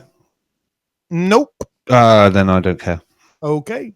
Casual, your thoughts on Mr. Russell taking on that other guy? Joseph Diaz, is his alias JoJo? Yes. Okay. I mean, I never seen the guy before. I see he has a 26-0 record, 14 KOs. Gary Russell Jr., 28. So I would say, I mean, if it's ordered because what was Gary Russell? He was just on vacation? What's the deal? Yeah, that's normally what he does. I'm sure he fights once a year. What is he down for? Does he actually have to? I don't think he ever has to. Is he whose fault is it when you fight once a year? I mean, I just think he's been married for a long time. I'm going to question everything about Mr. Russell. I think he's been married for very early in his life. He's got kids, you know. He's achieved certain things. He makes a certain amount of money. I mean, you got to remember, this was a guy that was on HBO with 8 fights. So he's been making money, all right? And he's been making good money, Matt. Like what? No, just I don't know. Matt will have to look it up, but just remember that he probably took a dip in his money only when he lost to Lomachenko, because he was already so heavily touted that HBO did something they never do and put him on air at 8-rounder. Like, think about it. When you see an 8-rounder, they don't do that. They give you an after dark at 10 or a championship boxing at 12. Yeah. Mr. Russell was an 8-rounder. And then after that, everything he fought, which was fucking Panera bread salad, okay, was on HBO until he lost to Lomachenko on Showtime, then came back to Johnny Gonzalez and won another title. And I think he just was like, yo, fuck it. I need to fight as long as they make me fight. Till then, I could live off this 800K, 750K, 500K. I could live off that. Yo, put shit into perspective, ladies and gentlemen. The average fucking US guy is making like 30 to 60 out there. The average Joe. That's the average Joe status, bro. So, like, if you making 800K a year, Matt, you could kick the fuck up and be super dad. Oh, Listen to his interviews. He's always talking about his children and how super of a dad he is, because he fights once a year and he fucking super dad the rest of the year. That's a lot of bread. 800K for one fight. I remember he has an Olympic background. That's why he got paid a lot up front. Enrique, that's why he got obviously so much push early in his career because of that Olympic background. Does Stevenson, what's his name? Shakur Stevenson get paid that much? He probably gets paid a lot. I don't know if it's that much. No. Remember, his contract came out, even though he played us on this interview acting like nobody knows what I get paid. That was his exact word. Nobody knows what I get paid. Nobody knows what I get paid. Yet Bob came out and told ESPN he took a lesser offer than what he was being offered everywhere else, and he's taking less per his fights everywhere else because he believes in Top Rank. But we don't know the dollar amount, Ness, so that's disingenuous to say that we know the contract. We don't know the contract. We do not know the dollar amount. We don't know what the signing bonus was. That's all under wraps. But we heard that it was they came out, Matt, and said that he's getting less. I understand that, Ness, but he could still be getting paid well above 6 figures per fight and be happy with Top Rank. And it's rumored he got paid a 7-figure signing bonus. That was the rumor. I don't know about that. That was I guess you still can get a 7-figure signing bonus and it'd be less than everyone else's offer. Remember, Floyd put in an offer. Yeah, per fight he could still be less. But whatever semantics. I don't really care. That shit, Shakur, whatever. Until he's doing something like whatever. Okay. Is he fighting Jason Velez? No, who the fuck is Jason Velez? Is he fighting Jojo Diaz? No, Gary Russell's. So you keep saying who the fuck is Jason Velez? Yes, really? I really do not remember this guy. Who has he fought? Or where has he fought? Like, what card has he fought on? Like, that's probably a better question to ask. Yo, he just fought like last week on ESPN. He got that killer ass knockout. Against who? We were actually doing a show and he was on. It was on a Thursday. We actually talked about it live on air, bro. Was it the Ryan Garcia card? Was he on that one? He is Ryan Garcia. What the fuck? No. I meant when Ryan Garcia's last card. That was the one I think we did actually a live show on. Was that not was he on that undercard is what I'm asking. Ness, do you understand my English? Clue. Yo, listen, Matt. Yeah. Listen, I got it. Matt is asking you who Jason Velez is, and you're telling him who Ryan Garcia is. Come on. Oh, because I'm so lost. I'm like, what the fuck is he talking about? This guy's a freaking weirdo, bro. No, I'm asking when have we seen Jason Velez? What card was he on? Who main evented that card? Man, fucking Golden Boy. It's a Jojo Diaz, man. Oh, then I probably didn't watch it. I'll be completely honest. Those little side tune-up cards that Golden Boy has every Thursday. No, I'm so wrong about this. Wait. Damn. Yo, is Velez some journeyman now? What's his record, Ness? No. It's still the same guy. Still the same guy. Okay. What's his big win? Listen. Nothing has changed though. What's his big win? Nothing has changed except the amount of losses. But that doesn't change anything. How many losses does he have? Listen to the name. How many losses does he have, Ness? 4. Yo, you don't know who Jason Velez is? I thought you were a hipster. He's a good prospect, and he only lost to Joseph Diaz. And you know who Joseph Diaz is, right? That's his biggest win. Is Jason Velez. All right, let me ask you this question then.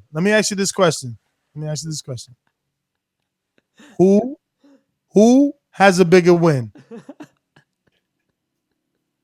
Who's a bigger name, Jason Velez or Juan Manuel Lopez? Juan Manuel Lopez, but it depends on the year. No. It does depend on the year, Ness. You can beat Ricardo Mayorga now. That means nothing. But if you beat Ricardo Mayorga in 2004, this year. Oh, this year? You said beating Jason Velez or beating Juan Manuel Lopez, right? That's what the question Yeah. Probably still Lopez. Oh, well, there you go. Velez beat Lopez his last fight, March 3rd. Yes. You keep losing today. But that doesn't mean anything. So, what do you mean? I thought you were saying like. No, you just said it's a bigger win. I said, what's a bigger name? Juan Manuel Lopez or Velez? And you said Lopez still to this day. But Velez is fighting Ryan, and he's coming off of a fucking Lopez win. Wow. Jojo Diaz doesn't even have a Lopez on his resume, which you said is bigger than Velez. Yes, because Lopez is a well-known name. Stop. Let's move on. We got callers. Stop it. Well, I mean, that was just kind of a stupid point. No, you're just mad. No, that. Come on, Ness. You mad, bro? Ness, Jason Velez is a nobody that doesn't count. Like, come on. I can't believe you're still With 4 saying that. losses. Listen, all right, wait a minute. I can't believe you're still saying that. Well, look. Like, I'm sorry, you beat. Listen, you beat Jose Juan Manuel Lopez in 2018. Oh, okay. Listen, Jose Angel Bernanza, right? Who?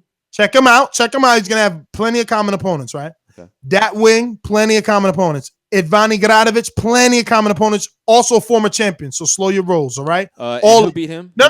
Wait. I need to understand Because who beat him. Wait, because Joseph Diaz doesn't even have a former champion. Okay, Ivani Gradovic at least was an IBF champion. He beat legitimately Billy Dibb, who is now going to be fighting Tevin Farmer for that title. Time So out. I need to understand what you're saying here, Ness. So you're saying Jason Velez beat Ivani Gradovic, and who else did you say?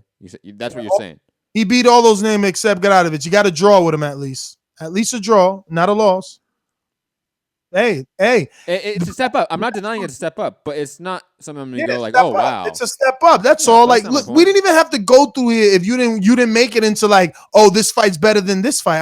I'm excited Ryan is stepping up, and you wanted to take it down fucking resume lane and shit because you whack. Well, I'm just saying that your hype level for this step up, I think is maybe a little bit overblown, but oh God, maybe. Is it equal to the Josh Kelley? No, Carlos No. Molina was a former champion, like a legit former champion in the division. Former champion, all right. This is the problem with American fan bases right here. Matt, you're just shitting over this exciting young kid that He's trying to step up. That's what the fuck I'm saying. Yeah. I am the savior of boxing. I want to talk about everybody and the savior of boxing. You're a fucking hater. You're a hater. I've never denied that. Yes, I'm a hater. Come on, get behind your fighters. And Ness, well, I don't know how good Ryan Garcia is. I don't know. We don't know how good our guys are going to be, but you back them, and that's right. No, hold on. Come on. So you're not interested in the fight? No, I am interested in it, but I'm not going to be as interested in it as I was, let's say, Josh Kelley, Carlos Molina. Aggie, bro. We talked for 2 hours. You notice that? Because why? Because you are Aggie. Well, no, we had an interview as well. Yeah, and you're still Aggie about Ryan. No, I'm just saying that there's Why this are you hype shining around on him. Ryan? Matt, how about this? I've been trying to have you hear this, and you don't hear this. He's terminated.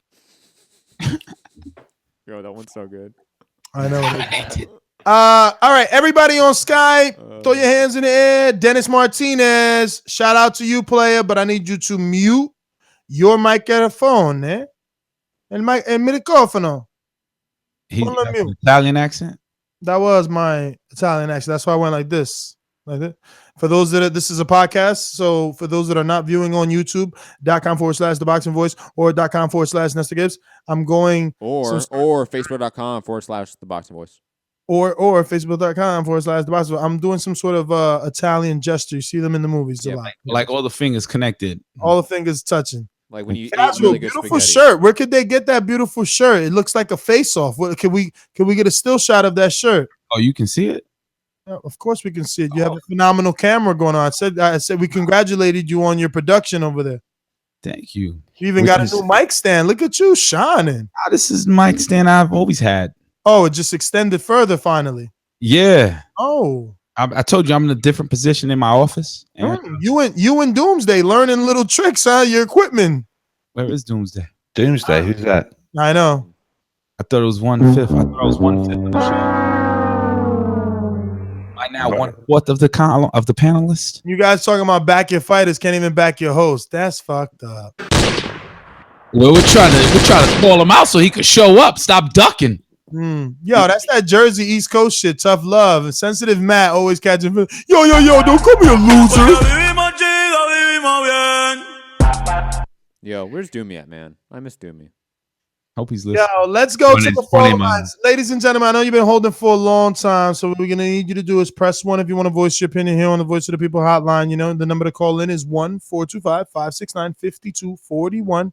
I do believe we have no other topics to get to unless, hey, listen, Rob, this is your chance right here to, this is it. This is like the news topic. You got anything out there that you feel your American listeners should pay attention to, the way that, me and kind of Matt brought light of Josh Kelley that time. So any other guys or anything else that we should know that's being overlooked, This is your UK roundup time, baby. Go to work. We can talk about Dave Allen. He on social media today said, "Let's him and Daniel Dubois. Let's go at it and finally fight someone that's going to throw some punches back at you." Wait a minute. But what happened with Allen and Lenroy? Did he beat Lenroy? Wasn't it like a he got the cut real early. Do you remember? Yeah. So how are you going to move on from that when you lost to Lenroy? And then the second fight was a cut. Like, how you just moving on to Dubois? Well, Dubois is like, what is he? 7-0, something like that. Yeah, but he's still a name too. Yeah, I know, but he's got to try and find someone to get some work on. No one really wants that. Dubois is young though. Dubois is only like 19 out here. I mean, if I were Frank Warren, I wouldn't put Dubois in there with the old white rhino David Allen just yet. David Allen has a bit of experience. He went maybe 10, lasted 10 with Luis Ortiz. And 8 or 10 rounds. 8, I think, yeah. Yeah, then he went 12 with Lenroy, and then whatever else he just went with Lenroy. I mean, I don't know. Didn't he have a fight with Dillian White as well? Yeah. I think so, yeah. But and just you really won't care about this one, but just good luck to all the GB boxers in the semi-finals in the Commonwealth Games. I think early hours of this morning coming up. Listen. This is how people are going to tune out. What the fuck is GB boxing game? Like, you gotta. I'm here for the Rob, the let me GB. speak American. Let me speak American to him, okay? GB, Great Britain boxing team. So they're amateur team, like the U.S. national team, like the boxing team. Holy shit! This guy brought up the Emmys. Yes, and their Commonwealth Games, which are like a Pan American Games in the America, so to speak, are regional Olympic trials. Just supporting my nation again. Just supporting my nation. No. And God listen, save the Queen. God save the Queen, of course. Yeah, whatever. Let me tell you, Rob, this is exactly what you need to do. See, because this is when the U.S. boxing fan needs to look in the mirror and say, man, that fucking dude. He's right. That funny sounding white dude was talking about amateurs with gray eyes and hair. And it wasn't even in the Olympics. You're talking about like the equivalent of a Golden Gloves. Like, you're excited for Golden Gloves. Yeah. No, and that's great. That just goes to show how deeply rooted boxing is over there, and that's why AJ is a star over there. Yeah.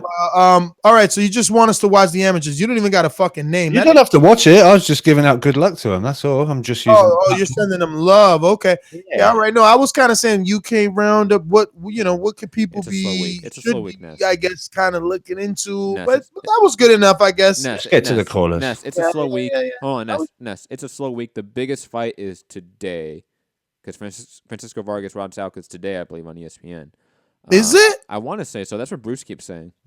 Oh shit! Weigh-ins were yesterday. Yes. The fighting pride of Pittsburgh. So the biggest fight of the weekend but is it on starts at 9, right? I didn't miss it. No, you didn't miss it. But I'm just gonna say the biggest fight of the weekend's on a Thursday, so it's a slow week.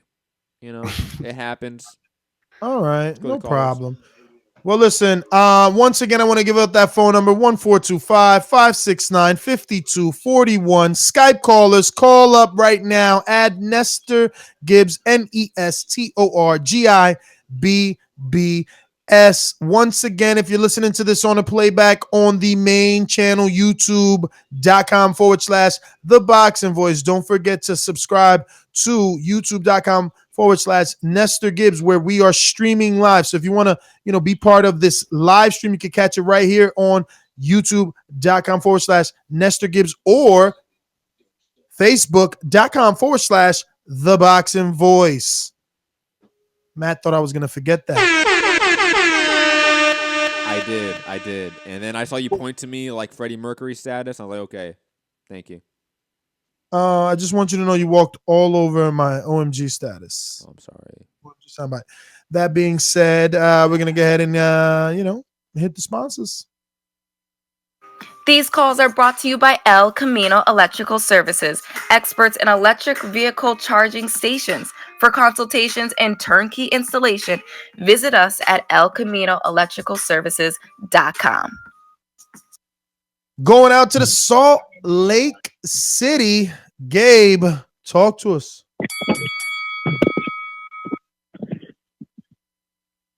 Dan, what's up, TBV? Yeah, man, you guys went through a bunch of topics today. Fucking keeping me entertained like always. So go support. Let's start it off with that. You know what I mean? Do whatever you can do to support them. Drop a review. Go to Patreon, PayPal, whatever you do, man. These guys are the hardest working guys in the game, day in and day out. And if you haven't recognized that by now, just stay tuned and fucking subscribe. Do whatever. But let's get to it. Man, I don't know why you're hating on Ryan Garcia so much, man. I feel that he's like this flashy, your type of guy. You know, the millennial Here's the thing, guy Gabe. using social media to build his name. Gabe, here's the thing. I don't know. It's a little hard to me, but Ness is framing that it's hate, and I'm just saying I'm not going to be as hyped as I am for this as I was for other fights. I still like Ryan Garcia. He's an amazing prospect, but like Ness has been with, I'm gonna wait till you make me watch you. I'm gonna wait to be hyped till you make me be hyped. I see a guy that's very flashy against competition that is not great. So when he does flashy shit against great competition, then I'm gonna be hyped. Great prospect though. I get you. Yeah. But so man, it was Abner Mares. You know, he's a great call. I love him with the Garcia Academy. I think they're getting him back to the basics. Something like you said is nothing that he didn't know, just returning to it. And the whole Triple G Canelo debacle, they just need to cancel the fight. Whatever fight's on May 5th, just cancel that shit. Set up Billy Joe for the summer or Derevchenko, because I heard that if he doesn't fight Derevchenko, they're going to strip him. And if he's really about all the belts, the IBF is the one that does mandate the most. So you knew what you were getting into when you signed up to be the IBF champion. Take care of the Derevchenko. You don't even know if Canelo's coming back September. If he's going to come back for September. I personally think he's coming back September. I think Vegas did a fucking huge mistake canceling the fight. What were some other topics? Wilder Joshua, Tyson Fury, and he just like sneaks in every once in a while.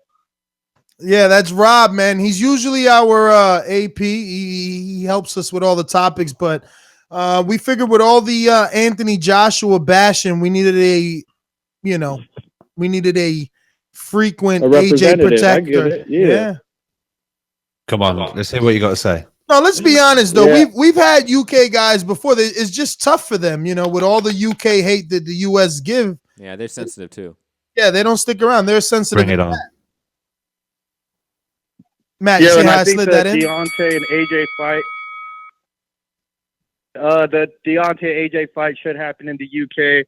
And, Deontay should just take the same split as Joseph Parker. It'll be a lot more money than Joseph Parker fight, I believe. They'd be able to raise the tickets up there in the stadium. Rob, if you want to comment on that. But, Deontay should just ask for the same split as Joseph Parker and not take this bullshit $10 million when the fight is easily worth, let's say 60. And I think that I'm being low on that end. And that's my call, man. Go do what I did. Go do what I said in the beginning, man. TBV. Gabe, man, thank you as always for calling in. Remember, ladies and gentlemen, stick around to the end of the show. If you're a patron, you don't have to stick around if you don't. And if you're not a patron, you can stick around anyway just to hear all the cool information that we're going to be, dropping as little gems for those that are subscribed to our Patreon page. But we will be making announcements to every single individual that will be having something shipped out no later than tomorrow. God's my witness, Scout's honor. Look, fingers are crossed, everything like, word is born. I mean, look, if you follow us on page and you've seen the Lens is our equivalent of like Instagram Live or, stories, right, Matt? So you've been seeing, I've been even personally shouting out a few of you guys, showing you your package. So believe me, we're almost there. But that shit was like a 10-hour job. No bullshit. And speaking of Patreon, we have a ringer on the line. Well, how about you ring your mic Stop. the- It's not the mic. You know that. My mic's amazing. Shout out to Google Hangouts. If you ring your mic in the shop, maybe we could hear what you said. I don't know what ringing it in the shop means, but we know that Google Hangouts a bitch. But we're going to go to Camstar because he is a nice guy, unlike you, Ness. Meanie. KMSTAR. Estrella. Hey guys, how you doing? We're doing good. How are you, KM Star? I'm good. I'm good. Good show today. Really quickly, I just was curious if I dialed in halfway, 30 minutes into the show.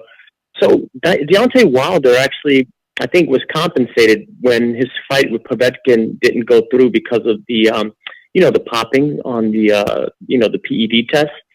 So is that applicable here? Has anyone talked about that? Like, why is he scrambling to find like competition where he really, there'll be very little interest? I think you guys went up and down the list of potential opponents, and it's true, there really isn't anyone that we'd care to see. And it definitely wouldn't be pay-per-view. So doesn't he deserve some form of compensation for that? I mean, he trained, he had a camp. It's not like it's his fault that this fight is not going to happen. So that's one question I would ask. And the second thing, what interests me about the drama between Wilder and Joshua right now, it's more of a bigger question. I think as an American, I don't think of the UK as a rivalry, but I wonder if they do. And I don't mean that in a snide way. I mean it in a good way. Meaning, like, if you look at African American boxers, there's not really like a rivalry thing going on, right? They just have a reputation for having a slick style that the opponent has to, overcome.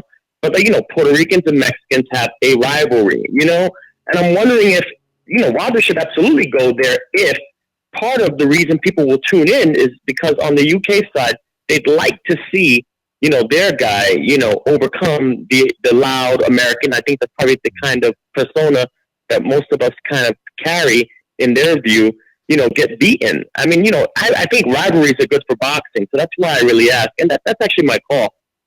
Yeah, I think you're right. Definitely a lot of UK people would like to see, our guy beat the American guy. I think that's through all sports, through all kinds of things. There's obviously everyone's going to want Anthony Joshua to beat whoever he's facing, but if it happens to be a loud, brash American who's been shouting his mouth, then that's even better in a lot of UK guys' eyes. It only happened once, right, Robbie? Say again, Kaz? It only happened once, right? It's only happened once? Yeah, a UK guy beating a loudmouthed American only once, right? Go on. I'm asking you. Has it ever happened? Well, I don't know. Somebody wants to put that. Nah. Didn't Frank Bruno lose to Mike Tyson? Lennox Lewis beat Mike Tyson. Oh, yeah, but he's Canadian. Lennox Lewis. He's only Canadian if he loses. He's Canadian and Jamaican. Wait, wasn't he in the Olympics for Canada? Yes, but he is. Yeah. But when he's winning world titles, he's definitely from the UK. If he loses, he's Canadian. So you're saying even your UK fans? Okay, I get it. No, I'm playing. No, he was UK, but I think represented Canada, right? I think. Yes, he represented Canada. But back to the phone lines. All right, we're gonna have to get to at least 3 phone lines. We keep doing all these intermissions. Matt, stop talking so much. I want to ask Cam Star a question because he talked about compensation. Was he talking about the Canelo fight and the Triple G fight? What was that? I thought he was talking about the Povetkin fight, and yes, there was compensation due to the lawsuit. Yes, and should there be? Yes, often it's not on the contract, so it cannot happen. Okay, we're gonna go out to Ohio. If you know like I know, you should lie low. Killer, I used to get it in Ohio.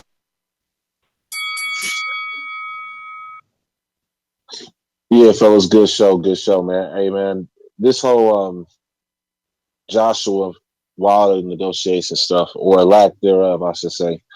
I mean, I think we should take a little different angle to look at it, man, because Joshua said they offered a flat rate of 12, 12.5, whatever.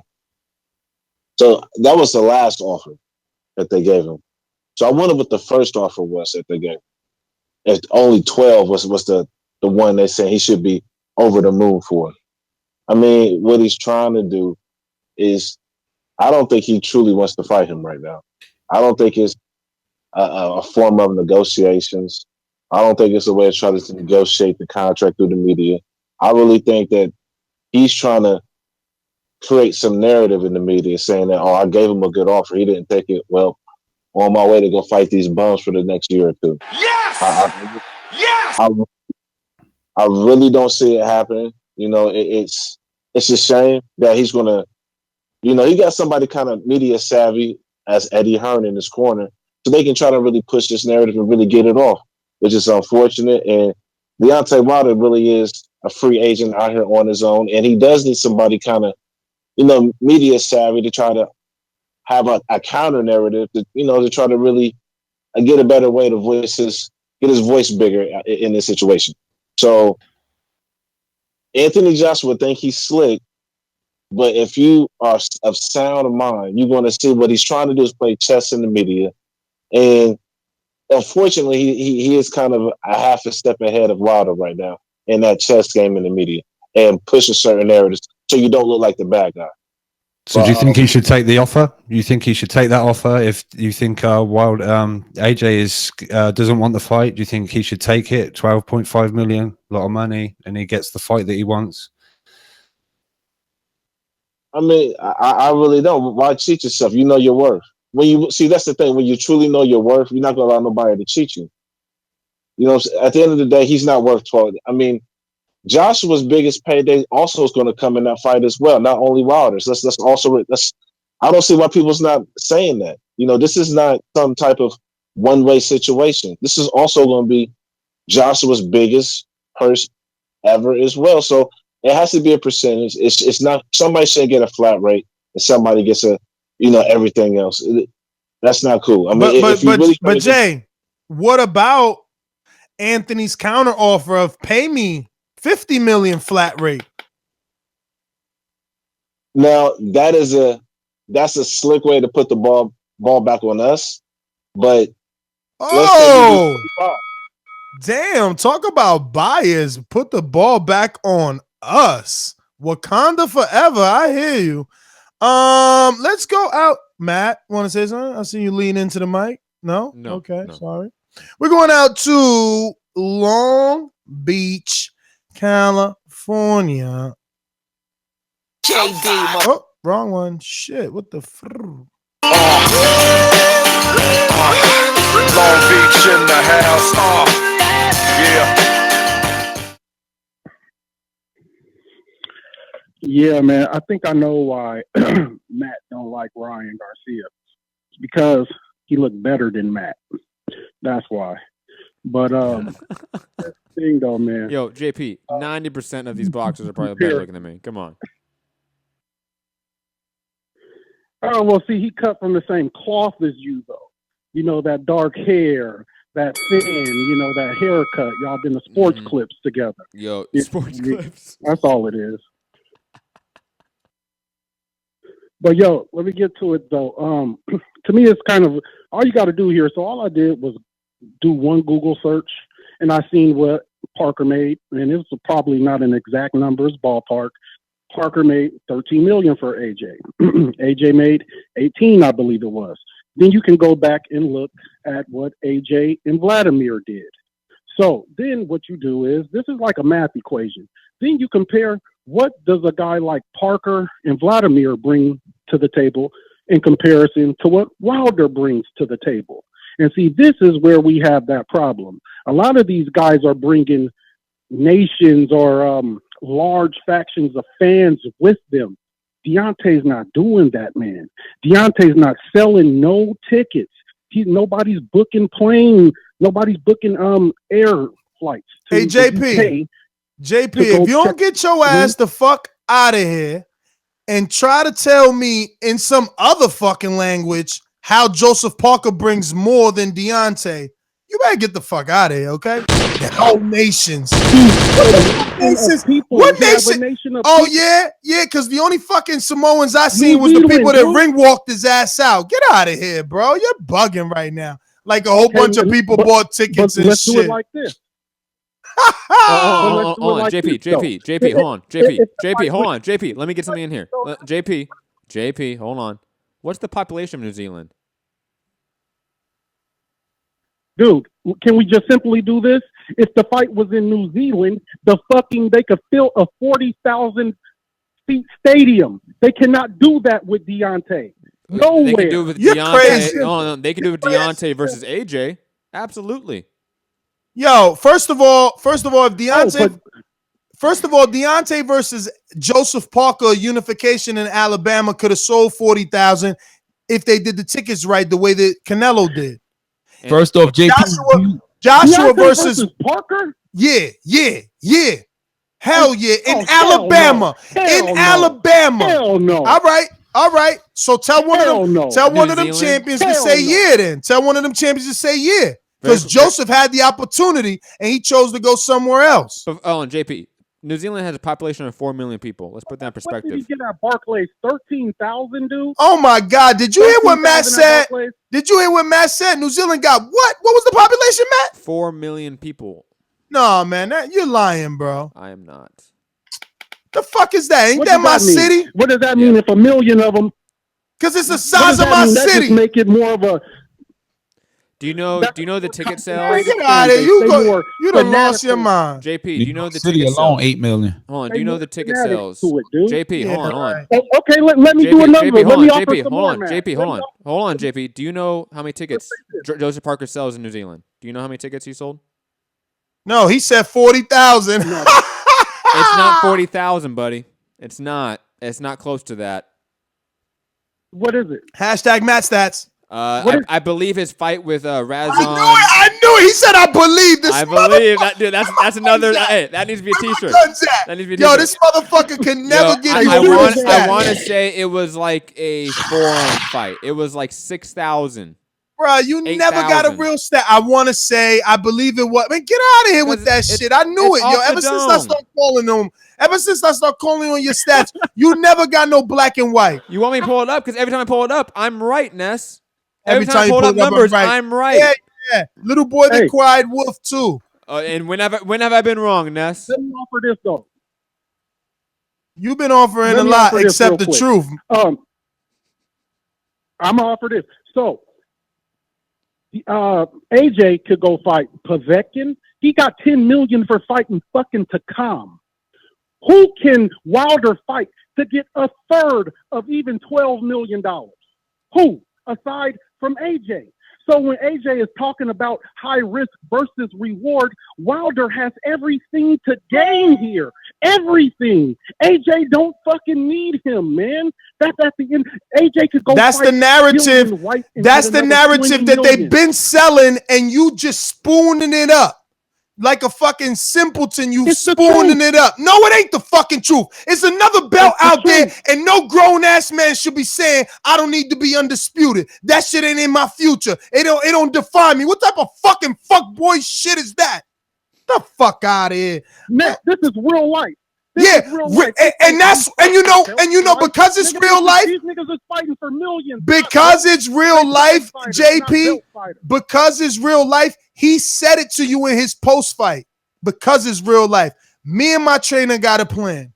We sat down and that's the you lopping everything up they say, because that's exactly what AJ said. Me and my trainer sat down and we decided this is prize fighting, and we devised the plan for the next 10 years.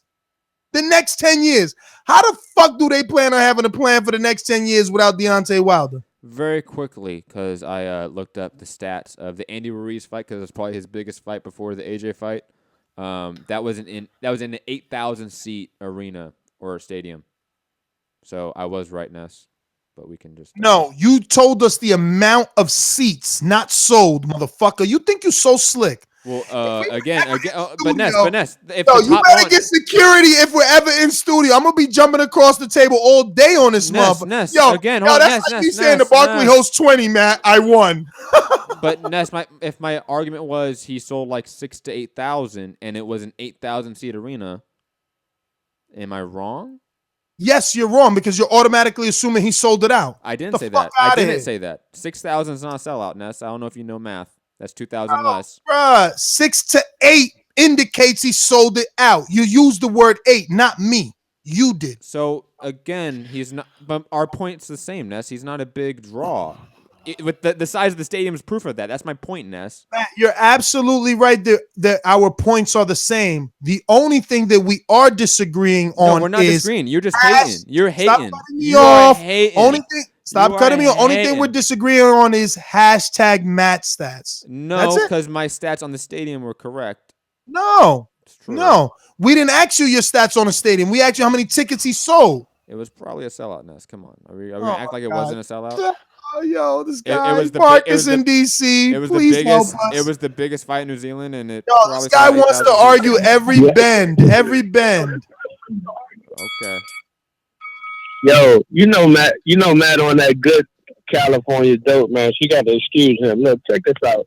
Matt. Yes. Excuse me for the numbers that are public information. And Vladimir Klitschko and Joshua fight was generated $48 million, 1.1 domestically for UK pay-per-view at $19.95, and then the 90,000 seats gave them $42 million. Okay, so basically that's what they were going to split. All right, now look, you have a situation here where if Joshua had come to the US and for the Big Baby and Wilder on the same night for forgot my Dominic Brazil, then you build a reason to have Josh. You had the pay-per-view or you had the fight here. I honestly think the first fight, if that's the only way you're gonna get a pay-per-view number here, like 500,000. If you do that fight here first on Showtime and then drop a shape pay-per-view, because I honestly don't believe Joshua will. I mean, it's not about Wilder and Joshua. I mean, the opponents do make the thing, but I don't think anybody in the U.S. really looks to shell out for Joshua. Now, however, that same fight in the U.K. may do 3 million UK pay-per-view domestically. You know what I mean? Not 3 million, maybe like 2 million domestically, which, would generate, and I think they can sell out a 90,000 seat stadium. So to me, it's a $60 to $64 million fight. It's not a $100 million fight yet, but I think that now, if you want to catapult it to that, then let's have these big grudge fights between Brazil and Wilder, which, I'm saying, that bad blood should have something. Big Baby talk big trash and will sell the fight against Joshua. Now, you put those two together on that same night. You throw some other fighters on there, some Charlos. You mix a couple of Gary Russells with a couple other people on there. You make it an event, and maybe you can sell it. But other than that, I mean, you can't pose that one any other way. I love Wilder, man. I think he brings a lot to the fight, but I don't think he pushes it to making it $100 million fight.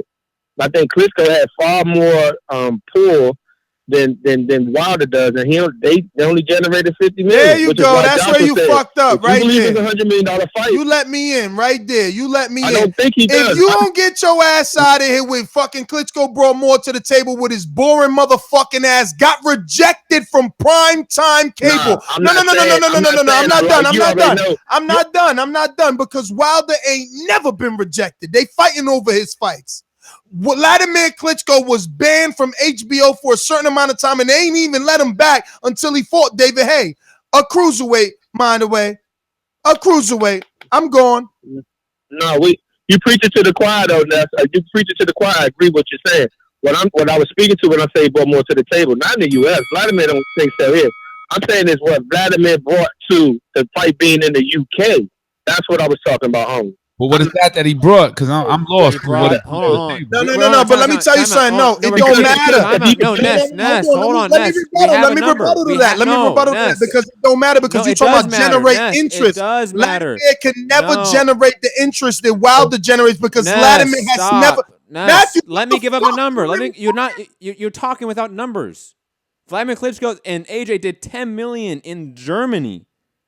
10 million viewers in Germany.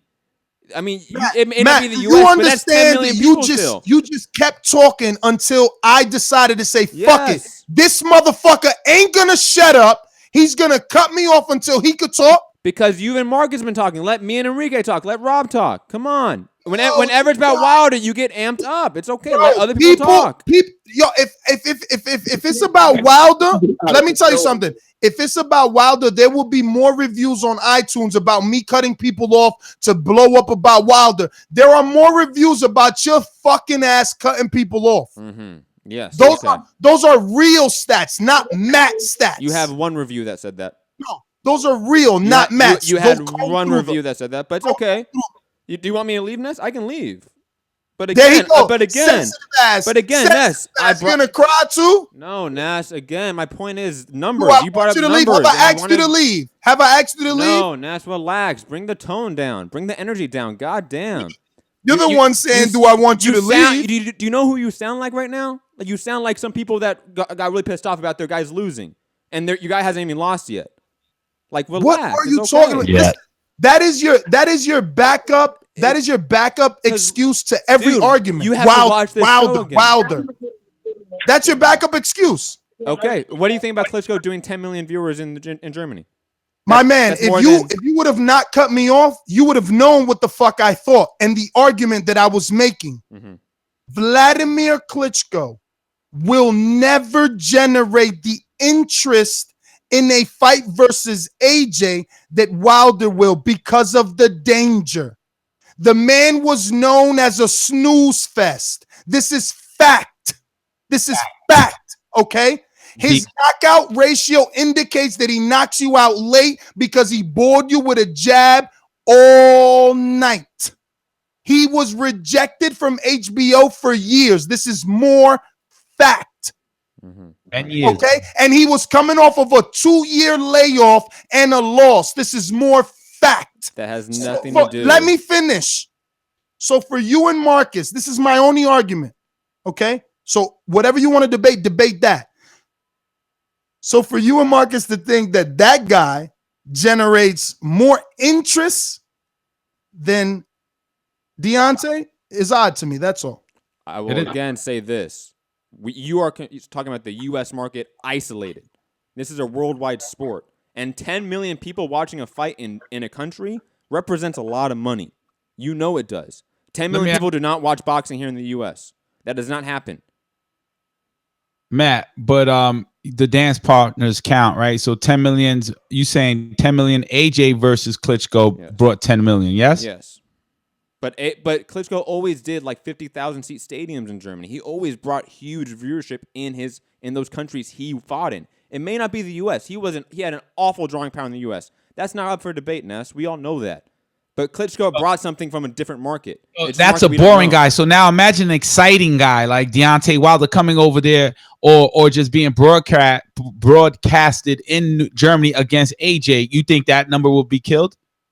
Surpassed? Again, my argument has nothing to do with which one brings more interest. My argument is there was the argument. My thought. How is that not your argument? Because I was going to say, Klitschko brought more to the table. What is Wilder bringing then? Ness, my whole point was you are discounting Klitschko as a drawing power and completely ignoring his European drawing power. Completely ignoring it. Matt, get out of here, bro. Get out of here. What are you talking about, man? Like we got callers, bro. No, why can't you not talk about the 10 million viewers in Germany? Does that mean nothing to you because it's in Germany and you don't give a fuck? No, I just spoke about it. No, you didn't. You did not speak about it. You did not speak. You did not address that statistic at all. At all. You brought up the U.S. market. I'm not talking about the U.S. market.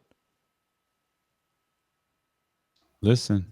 You sure you're done? Because I don't want to talk until you're done. I'm asking you a question. You have yet to answer anything about the question. You talk about the different markets. He's not done. 10 million in Germany. I'll tell you, he's not done, but I'll tell you what he is, Rob. Triggered. Well, yes, I'm the one triggered. I'm going to say is 10 million people don't watch Joshua versus Wilder in Germany. I think so. No, I don't. I think those 10 million that showed up were like more turned into AJ fans more than Klitschko. I highly doubt that when Klitschko does 50,000 seat arenas in Germany consistently. He was selling big arenas out in Germany. Yo, Klitschko always sold 60,000 seat arenas, and he couldn't get a network to put him on TV. He's going to get a U.S. network, but that has nothing to do with getting money and getting the bag from Germany. Germany can offer a bag. Why do you think AJ got a record purse for that fight? No, Africa could offer someone a bag. That shit don't mean shit. Who does 10 million views in Africa? No one. Don't. Let me tell you something. Let me tell you a story that Matt obviously doesn't know because all he is a dude that wants to argue all day and cut people off, right? Yes. But meanwhile, when Vladimir Klitschko was selling 60,000 versus guys like Manuel Char and fighting in front of, all these people that he's talking about on white, arena ring aprons and shit and boring ass fights that nobody gave a fuck about versus all the guys that these new heavyweights are now fighting, to be honest with you. Those same guys that 5-6 years ago we thought were no ones are now on the resume of all these other up and coming heavyweights, right? That being said, like Emmanuel Char, like what do you mean by that? Yeah, plenty of names: Povetkin, Manuel Char, all those guys. in retrospect, Vladimir Klitschko has fought everyone, but we didn't appreciate him when he was fighting Povetkin. We didn't really care that much. I know we did, and it was a $25 million fight or some shit like that, but it didn't have the hype of Joshua. It didn't even have the hype of Hay. Like, No, you know, of course not. Of course not. But again, that's because we didn't care about Klitschko in this market. We didn't. He was cared about in different markets. That is my point, Matthew Hunter.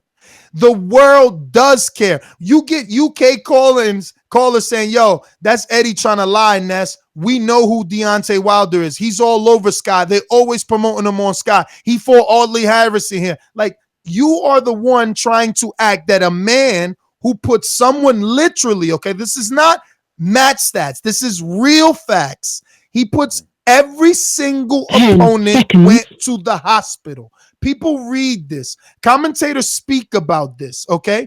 And that is called hype. So for you, again, to say that someone who is a snooze, right? Someone who's been denied viewership on a network can somehow promote and generate more interest in a fight is crazy to me.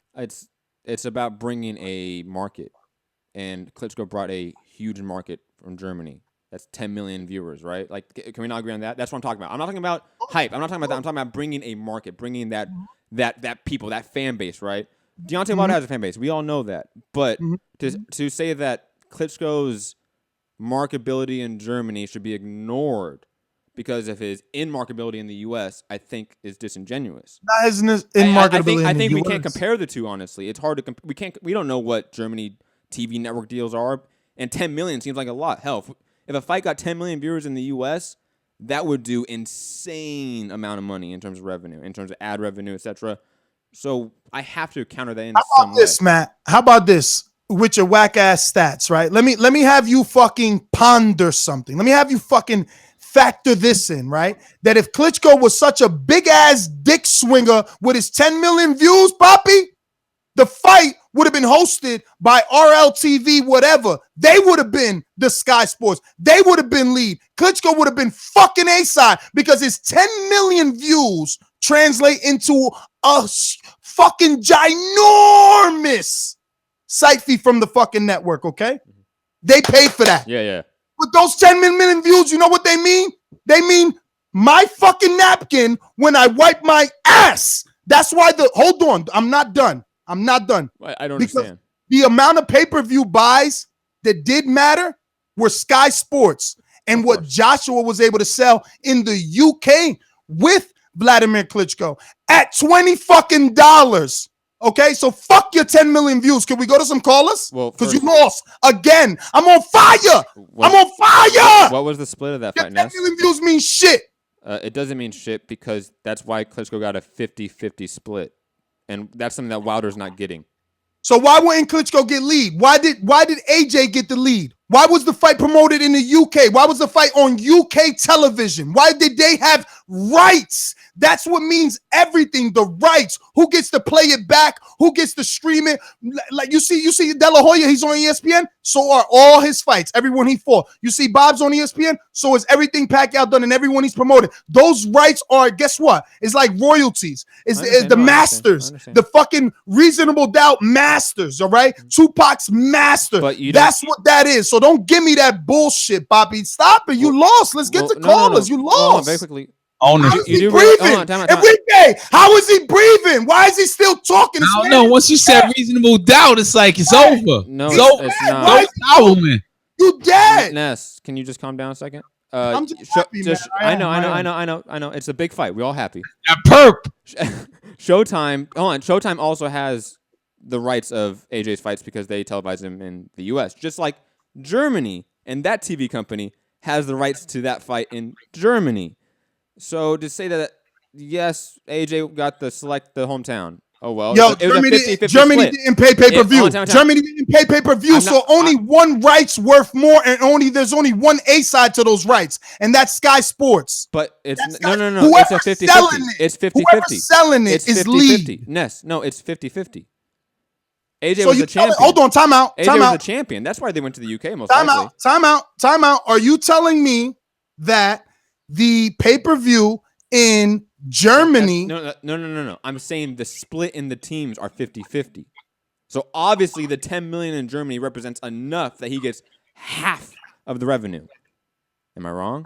But Matt, you There's keep no doing A side if you get half, Matt, right? that There's no shovel one you that has got- a lead. Yo, that shovel you got is so big because you're just saying it right there.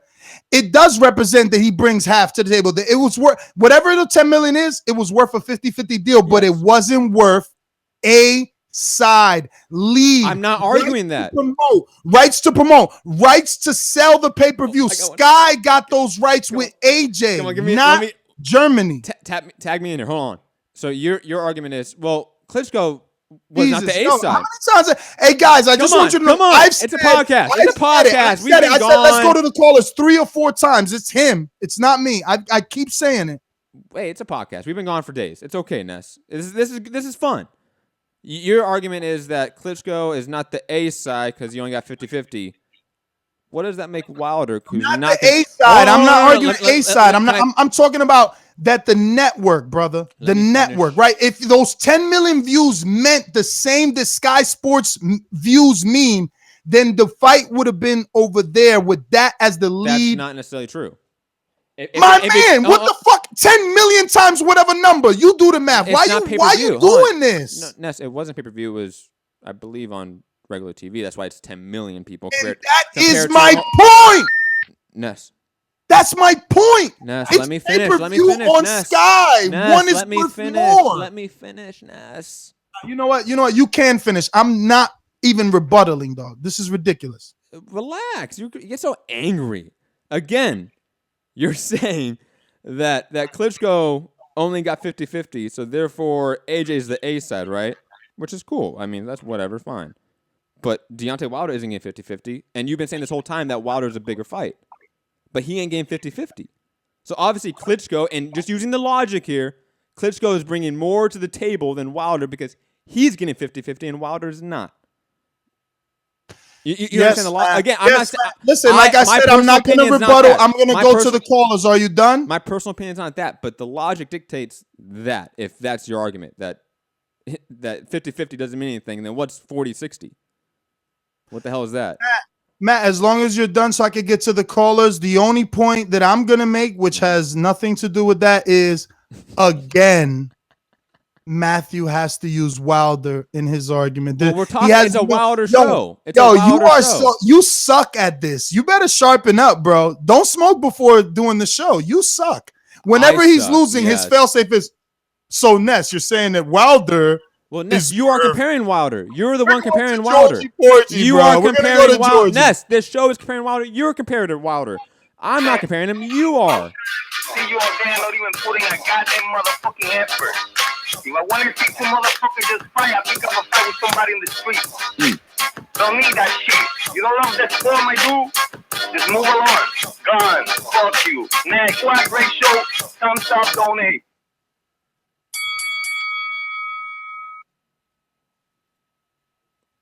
Georgie. Oh no. Blog Talk. Georgie. Damn. Let's try Majid really fast. Majid. See? You talked them down. You shut the callers down, bro. Yo, that's sad. Oh, man. It's your ego. You have to hear yourself speak, bro. It's ridiculous. It's a podcast where I get paid to talk, so I'm going to talk. Yeah, no, sure. Yo, you've said that before on the show, upset. This is my show. It's like, whoa.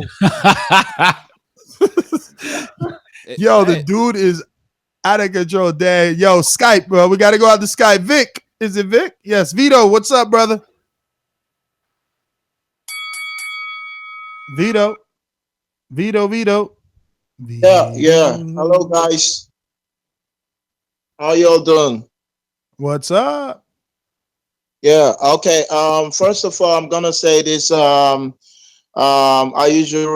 usually ride with you, Ness, but on this one, Matt is absolutely right. I'm gonna go with Matt on this one, and but that's not what I'm about to talk about. I've been watching a lot of YouTube videos, interviews, and all that.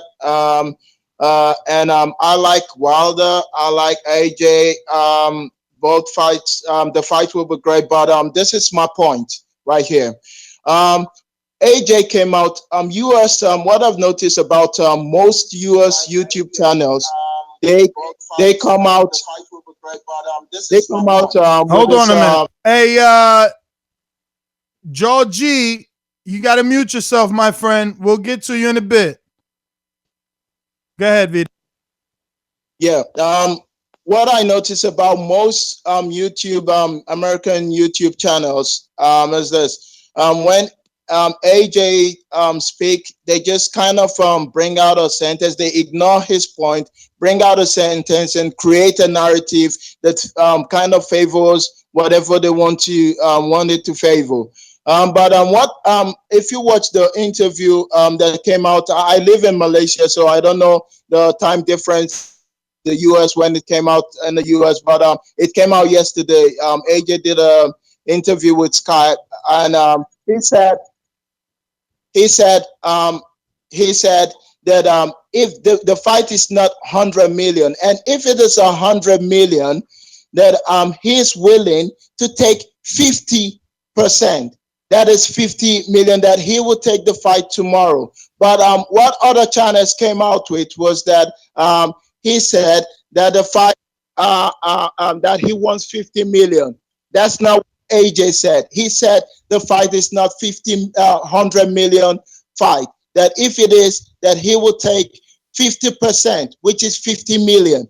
You understand? But other channels came out with the narrative that he wants 50 million to fight Wilder. No, that is not true. Y'all should stop misleading people. Just give the actual narrative and then do what you have to do. But just be frank about what someone actually says. It's almost as if the American, most channels in the American YouTube channels don't understand English or don't comprehend English, you know, and that's not right. I like Wilder. I think, as a matter of fact, I'm going to go on here and say, I don't beat AJ if they fight, but you should just be fact when you say whatever you say. Yeah, before you go, my friend Vito, you keep saying yeah and using, you know, certain phrases to generalize American YouTube channels, which is understandable. But since you're calling into our live show, I would like you to give an example of us misleading our audience and changing the language on AJ's interviews. No, where you're getting it wrong is this. This is a platform, right? This is a platform where people get to listen, and I'm using this platform to address those channels. I'm not necessarily saying no. I understand that. I just wanted you to be clear with the people listening that you are addressing specific channels, not name the Boxing Voice. Oh, should I specify? Oh, absolutely, because I think not specify the name of the channels you're speaking of. I'm just saying specify that we are not in that conversation, that you're using this channel to speak of that. Of course. See, of course, Ness, listen, the one thing I love about the only reason why I'm calling from Malaysia, and it's 9:42 a.m. here. I'm walking. You understand? Good morning. You understand? The reason why I call on this channel is because I love it so much, because yourself and Matt are never on the same position, ever in agreement, which I think brings flavor to what you guys do. And I love it so much because Matt come with the stats and all that. I love this. I love it. I'm not talking about the Boxing Voice. No, I'm not talking about you guys, because you guys come with different views, and I'm talking about most channels in the YouTube, not the Boxing Voice. So let me all right, just making sure, because obviously this is a platform where if you had an issue with us, we would want you to at least give us an example and allow us, you know, an opportunity to defend ourselves. But obviously, thank you for calling in. Thank you. And I'm going to go out to everyone. Mute yourself on Skype unless you are being called. I'm going to go out to Jaw G. I'm sorry. You probably unmuted yourself earlier because you should have been first, I think. I don't know. I think you might have been called in first. But are you ready now? You can unmute now, Mr. G. Yes? No? Maybe so? Ready? G? No? A, B? Hello. Yes. How are you? What's up? What's up, man? First time caller. Long Oh. time listener though. All right. Well, I'm going to get him his first time calling intro. Ladies and gentlemen, making his professional debut. Mike Gross. Mike Gross? Yeah, I sent you that intern thing. Oh, yes. How are you, my friend? I'm doing pretty good. You know what? I think we could do that. I think we could do that. I think you got to ask one of your professors or the dean maybe for some certain paperwork that I just got to fill out because we did it for Steven Calderon. So if anything, contact Steven on social media and definitely see if we can help you with that. But talk to us. I ain't got the slightest clue who Steven is. And Matt, the arena that Parker and Ruiz fought at, they set 12,000, and according to Boxing Scene, the night of the fight, they had 500 tickets left. Mike, can you send me that link? I could not find a Boxing Scene article on it. Can you send me that link either on my social media or something like that? I'll give you some more real hashtag facts, not Matt stats. The Huey Fury Joseph Parker sold 5,000 and they had it set for 21. The only reason that I know that is because I Googled the arena and I saw the article that had 500 tickets left. So I just put two and two together. But with the Joshua and Wilder thing, I think Wilder should go his own little route because if it's a $80 million fight or a $100 million fight, 12.5 million is either going to be 12% or 15%, which is way less than what Parker got. And for Joshua saying he wants 50 million up front, I would not want to give him 50 million up front because you never know what the venue might do or what could happen. You know what I'm saying? A la Triple G versus Canelo. Never know. But I would try to sit him down and say, hey, I can give you what you made for your last fight against Parker. And then maybe, well, not maybe, but on the back end, then you'll get the rest. But 50 million up front is a lot. And let's be honest about the Triple G situation. He don't want to fight nobody because he's not even looking at Derevchenko or Andrade. And I was just listening to another show, and Roberto Garcia called him out for like a 20-minute interview, and the guy said Abel said Tom Loeffler makes no decision. I make all the decisions. I don't know how true that is, but that's what the guy said on his interview that Roberto Garcia had an email from Abel saying that Tom Loeffler makes no decisions. I make all the decisions when regarding Triple G. And one time for my guy Tyson Fury, he's back fighting. June 9th. I don't know who he's fighting, but I'm glad to see him back in the ring. One thing about boxing, we need characters, and Tyson Fury is one of those characters that we need in the sport. He's he can talk, he's kind of funny, and he says stuff that's kind of borderline, you know what I'm saying? But at the same time, hey, I like it. I mean, I'm loving it pretty much. And last thing that I wanted to address. touch on, touch on Cash Beats. What's up, Doc? Was the fact that I think Wilder should maybe start a North American fight tour. Maybe hit Atlanta, hit Vegas, hit LA, and maybe have a fight up in Canada too.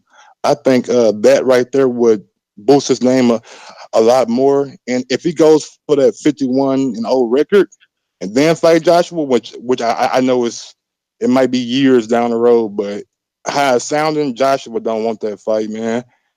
He's telling to take a flat fee. Come on, man. We ain't taking no flat fee. It's always done percentage wise. You ain't Pacquiao and Mayweather. You ain't about to get this man $50 million up front, then take everything off the back end. So if you ain't doing that, then I don't know what you're talking about. $12.5 million is nothing for a fight of this magnitude. And as always, I heard this my first time. So everybody who's listening, like the show, Tell your friend about it, and should keep on pushing. Thank you. Welcome to the show. Welcome to the show, brother. Thank you for calling in, man. First time callers, we appreciate it. Very knowledgeable. Quick shout out. Rob, you're right here, but still working. He sends the update. That's fucked up, man. ESPN is on tape delay. I had to schedule it for record at 10 p.m. and you guys have it already. It's not Who's tape that? delay. Who's fighting? Is that Salka? Yeah, it's the Salka fight. It's on tape delay. It starts at 10. It's not 10 o'clock yet. Okay. The prelims are on ESPN 3, which is the digital channel for ESPN 3. And remember, those you can always go back and watch again. You can always go back and watch the undercard. No, but Aaron McKenna, the Irish kid that we had on the show, bro, he's got a really fun style and he's scoring a bunch of knockouts. He just scored 2 knockdowns and a knockout in this fight. So shout out to Aaron. We were supposed to have him, man, and we kept having Blog Talk technical difficulties. And we weren't able to get him live, but we have done interviews with him on YouTube. Shout out to Aaron Cantu, our LA correspondent. So definitely head on over to the youtube.com/Thaboxingvoice to check out that interview with Aaron. And I'm sure we'll have a new one post-fight for this one because Aaron is there covering Aaron. Fucking gay. Yay. All right. All right. So that's basically it, guys. We're in final thoughts mode right now. We're gonna do that Untitled overtime. Or are you too tired, Ness? Yo, I am not tired, but I told you I got that 10. Oh, I that's got right. the That's right. clock. That's right. I forgot about Yo, final thoughts, right? Floyd versus Mayweather. I mean, this is how I would base it. If I was Anthony Joshua's promoter or Deontay Wilder's in management or whatever, and I want to make this fight guaranteed $100 million, right? I would say like this: Floyd Mayweather. I looked this up, right? So these are facts. These ain't Matt facts, right? Floyd Mayweather made $700 million versus Conor McGregor. Just to put things in perspective, as Ness likes to say, right? So there's 5 fights that made over $100 million. Mike Tyson versus Evander Holyfield. That was a heavyweight fight. The part 2 that made $100 million. Mike Tyson versus Lennox Lewis, that was $112 million. Floyd Mayweather versus Oscar De La Hoya, $136 million. Floyd Mayweather versus Canelo Alvarez, $150 million. Floyd Mayweather versus Pacquiao, $410 million. What road did they take to promote that fight? Some of them went on like major cities tours, global tours. Yo, that's what has to happen with AJ and Deontay Wilder. Deontay Wilder has to start sitting. Football season is over. This is the probably the reason why this fight should not happen this year, because to make Deontay Wilder a bigger star, he's got to do like those football game numbers, man. He's got to start hitting up the football field, sitting on the sideline like Kevin Hart, and making the announcers say, "Yo, we have the heavyweight champion of the world, Deontay Wilder, watching this game." Stuff like that has to happen so it can spill into this attraction, because this is worth $100 million. I don't care what nobody says. It's probably worth more. So let's get it on. They could do it like in the fall, though. Like, let's say like a November fight, you have August, September, October to promote it through the NFL, maybe. Just throwing that shot out there for maybe it can still happen this year. But Yeah, there's got to be a way, man. They got to follow the path that these guys did. These numbers, these are big numbers, over 100 mil. Agreed. Yo, I love that you brought in some facts, man. You see, don't let Matt bully you, bro. You better than him.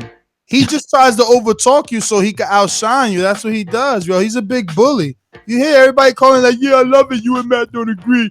Yeah. So it hypes his big ass head up, his beard way too much. I mean, the disagreeing part, that's the yin and the yang. Somebody got to pick a side. So that person was like, "Yeah, I agree with that. I agree with this." No, taste the overtime real quick. Jose hits me up talking about, "Yo, did Ness just say he has a 10 to go fuck?" Because I said, "Yo, I got a 10, because Matt said, 'Yo, we doing overtime.' I'm like, 'Nah, I got a 10. He's like, "Wait, did he just say Ness got a 10 to go fuck?" Not funny, Matt. Matt still sensitive. He said, "You sensitive as hell, yo. You West Coast dudes sensitive as hell." Look, he got the straight face with the head tilt to the side. Like, That's why there be them drive-bys out there. Like, "Yo, what he said about my moms? We were joking. Yeah. He switched it up, yo." And they had a part like that on the parody. "Don't drink your juice." Remember? What you said about my mama? Anyway, yo, what's that? The Cardi B on Lennon? No, the shootout. I didn't even see that, but it was all over social media. And Yeah, I saw that on social media. The one like, yeah, I didn't get it. I gotta go look into it though, because that's my new boo. I'm gonna see that right My new babe. Matt, you real mad. We can't even get a smile out of you. I swear, if Matt puts in his resignation, I'm officially doing my first video on the leaving host. I'm keeping it G. Fucking puss. You're not gonna get my resignation. I'm your host, Nestor Gibbs. Find me on Instagram at NesGTO. Hashtag pray for Matt. Hashtag Matt Stats. Yo, Matt. No. Hashtag look, make sure Matt's okay after the show. Hashtag $100 million fight, AJ. Hashtag Enrique brings facts. And show close the curtain. Hashtag Matt Stats is whack. Whack stats. Hashtag sensitive. Hashtag Elvis Presley pushback with the curl up front. Oh shit. Matt, he thinks it's open season because I said something. Matt, don't let him think he could get that. Hey, Ness, hold on. It says one show of the month. I'll let him get some shit off. Woo! That's right. He's Don't make part-time. him, I'm because you full-time. scared him away before. You scared him away. Hashtag Richie Valens, La Bamba. Hey,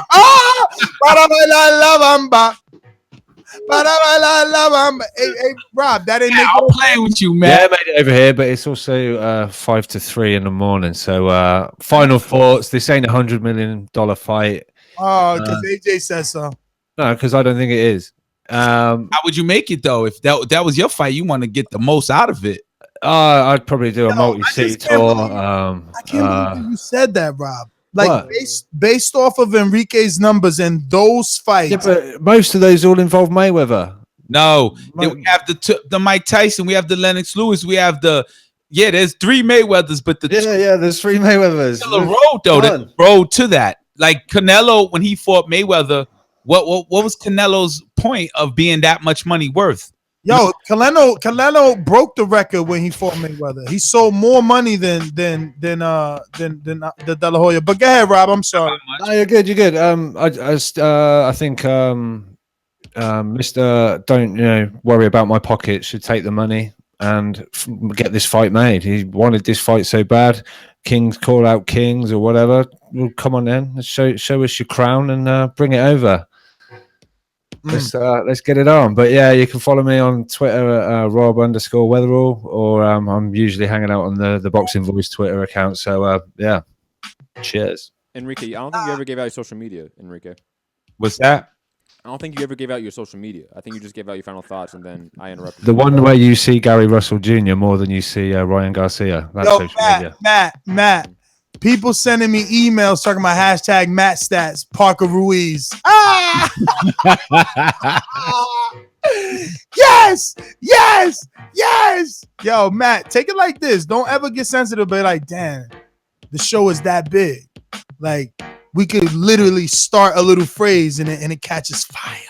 And look, think about it like this too. Matt Stats still has your name, so it's like it's branded, baby. And it could be good. That Matt Stats is not what I have an issue with, and we can talk off air about it. Oh. Anyway, you can follow me, TBV_casual fan. That's my Twitter and my YouTube account. Fight Talk is my Instagram. Fight Talk, that is. Yo, and I told Rob, I said, Rob, you got to be thick-skinned, man. These guys, and look, it's not even Rob. Rob, can you see my lip?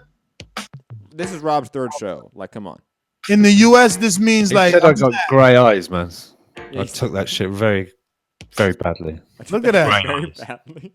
Yo, he's not a fucking lichen. He don't have gray eyes. Yo, come on. Rob's the first one to get sensitive in the group chat. Come on. Matt. I do not. He needs some milk. That one's always acceptable. But final thoughts. I agree with Enrique. I think this is a $100 million fight. I think this fight is on par with some of those that he mentioned for potential magnitude for the casual fans. Definitely am completely hating on Triple G at this point. I think he should just cancel the Cinco de Mayo fight, schedule Demetrius Andrade, Derevchenko fight, whoever that's actually relevant in the division in June or July. Do it that way. It's just better, clean slate, get over it. And What else do we have? Oh, Tyson Fury. Glad to have you back.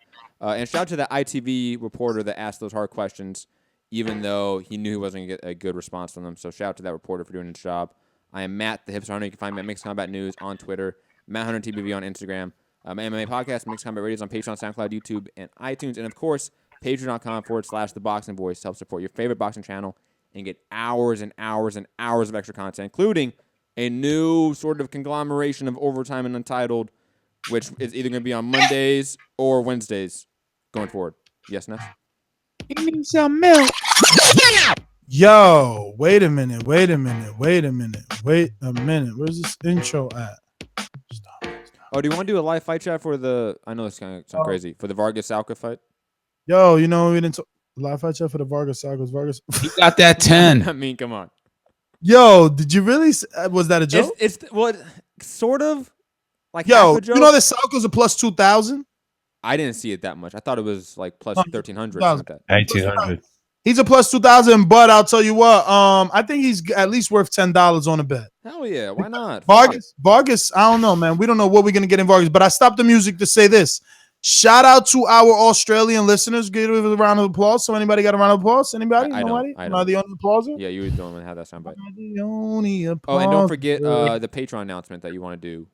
Oh, we didn't do it. Thank you, Matt. See, this is why. This one's for you. Yo, see, this is why, Ness, you need me around. You know, this is why I'm never gonna leave, because even though me and Ness butt heads. You know, we don't need no. It's yin and yang, music like Enrique said. It's yin and yang. You know, we just. What does he mean, butt heads? Butt heads, or we're butt heads like Beavis? I mean, like butt heads, like clashing heads. Yeah, thank you, Enrique. Come on, that's a known I'm gonna term. say this. Listen, I'm gonna say this. Like football players clashing heads. I'm gonna say my man Clayton Jabby out there in the UK. It's coming. Paul Taylor. It's coming. Know what I'm saying? That package is on its way. Marcus J. Hall. It's on its way. Shout out from Patreon. Okay. Rick Fulton. Oh, you already know it's on its way. Shout out to Rick. Stepping up heavy. Stephen Armstrong, I know you contacted me today. I know you seen some of the Patreon lenses and you ain't get to see yours, but you are on the list, my friend. But you are in the UK, so listen, you're actually in Liverpool. You're over there with Tony Belly, right? Right, Rob? Yo, bro. Oh shit, I'm getting good at this. Yeah. Yo, when I started, I didn't even know where the fuck the UK was at, baby. How you know I'm getting good? Let's see what else we got here. So we got those guys, right? B. Paulie, you're on the list. You're on the list. Name the two biggest UK arenas. Three of them actually. There's the O2, Wembley, and the O2 are probably the biggest. There's another one. Wembley's a stadium. O2 is an arena. One. Manchester. But all right, here we go. We got Abe Novato. Now this is a big one. Check this shit out, yo. I threw in a few shit here for you because very quickly, Ness, I just want to interject here about the UK shit. Every city in the UK has a soccer stadium with at least 40,000 people. Just putting that out there. All right. So right now this is Patreon time, Matt. Oh, it is? Yes, Patreon time. Hold on, let me do this. So we want to shout out very loyal supporter. Day one, you know. Who phrased that? Who coined that, Matt? Enrique, this is your turn. Yeah, who coined day one? I would say like Drake, maybe. All right. So this is a day one Patreon right here. What? Am I right? I think so.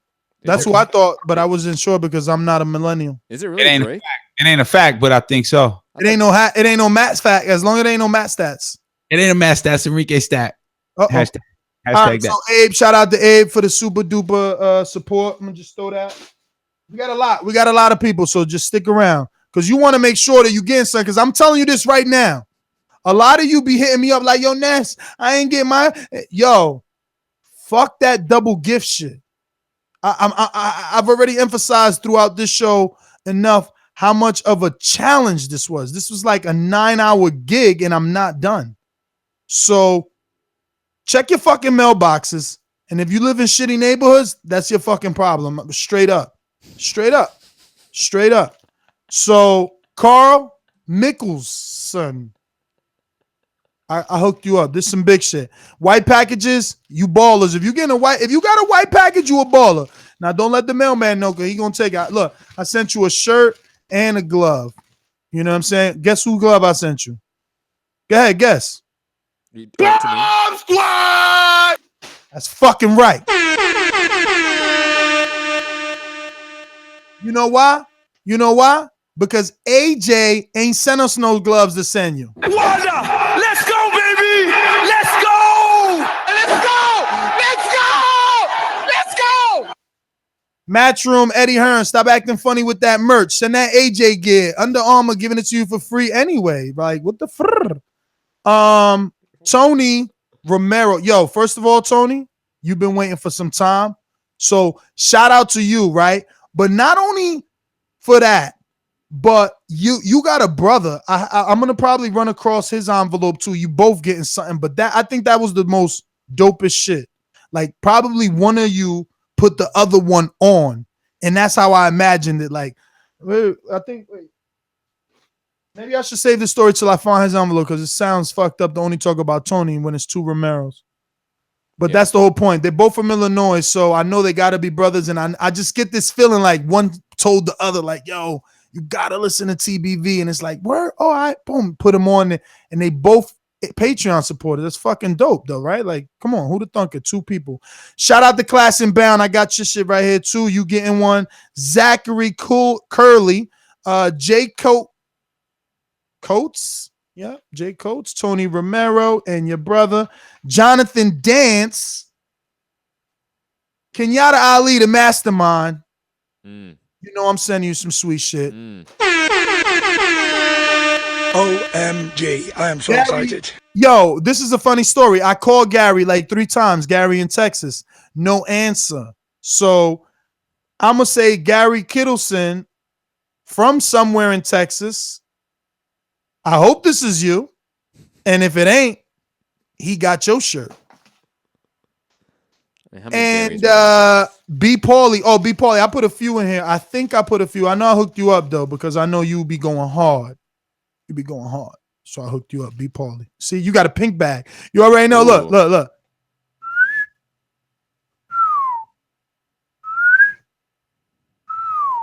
Those not watching on YouTube, because this is a podcast. What that means, that sound effect means like I'm bringing up a bigger package and a smaller one. So it's different levels. Even though this one's a fat one, though, Matt. Check this one out. It's like a little football, though. Look, there's different levels. Look, Look, you can fucking go under the door with this one. This one ain't going under the door. Go ahead. Dr. Mafungo on the chat says, "What tier do you need to be on Patreon to get the goods?" ? Well, you have to be at least a $5 tier. Mofongo, if you have not received anything. Igloo saying he hasn't received anything, by the way. Well, Igloo, you've been downgraded. What are you talking about? You didn't even last. Remember, Georgie? Well, Igloo. I think we've given you. We've definitely have given you. But yeah, you also downgraded, right? So like you're like, I don't know. I got to check too. He's like the many-faced God. Yeah, so you really got to Francisco Vargas takes on Ross Saka in main event. Golden Boy card starting right now. So I'm out. I'm going to go watch. Yeah, peace out. Because like this is Patreon only. You talking boxing over there. You wilding. Peace. Bye. What you were saying, Matt? What you were saying about just what tier on Patreon. That's all people need to know. What tier they need to be on. Well, $5 and up. And different tiers and up has certain rewards. Now, I'll be honest. I don't know how long that's lasting. I'm sorry. There has to be a revamping. This is not easy. Like we had plenty of shows we could have done, or like this is crazy. Okay, this is, and there's still people. Look, even Mofongo or Igloo. Maybe I haven't sent you something. You got to contact me. You know, it's easy. Once you contact me, I can easily check if I have or haven't. And very quickly, Mofongo saying he doesn't have his address in his account information. That's probably why you haven't received anything. Yeah, you definitely haven't received anything because you haven't put your address. Like, there's no way I can do that. If you want your reward, you have to put your address into Patreon. And let this show serve as a as information that put your real name, like B. Paulie. That's not my fucking fault, okay? You didn't answer your phone either. Like, I'm going above and beyond. This is why I don't even want to fucking do rewards. Like, I'm calling people on their personal phones. Y'all not answering. I'm sending shit. Y'all letting it get ripped off by the fucking mailman. They already know. They see TBV fucking studio and they like, oh shit, memorabilia. Like, yo, step y'all games up on the fucking mailboxes for real. You know I don't play that shit. Cruz. I hooked you up. My pastor, because I got to stay in good graces with the Lord. I hope the Lord accepts this as my 10%. Cruz, I sent you the WBC package. Jose, this doesn't mean that I think you're going to lose your title in Border Wars. # Border Wars 3. # July 4th through the 8th. Season 3. We there. Me and Matt commentating. Jose, this doesn't mean that I'm giving him a WBC, handkerchief to wipe the sweat after the fight, a WBC shirt like Deontay wears after he successfully defends his belt, and a WBC pin to pin on his left chest as he salutes the Mexican flag during his next fight announcement. But introduction.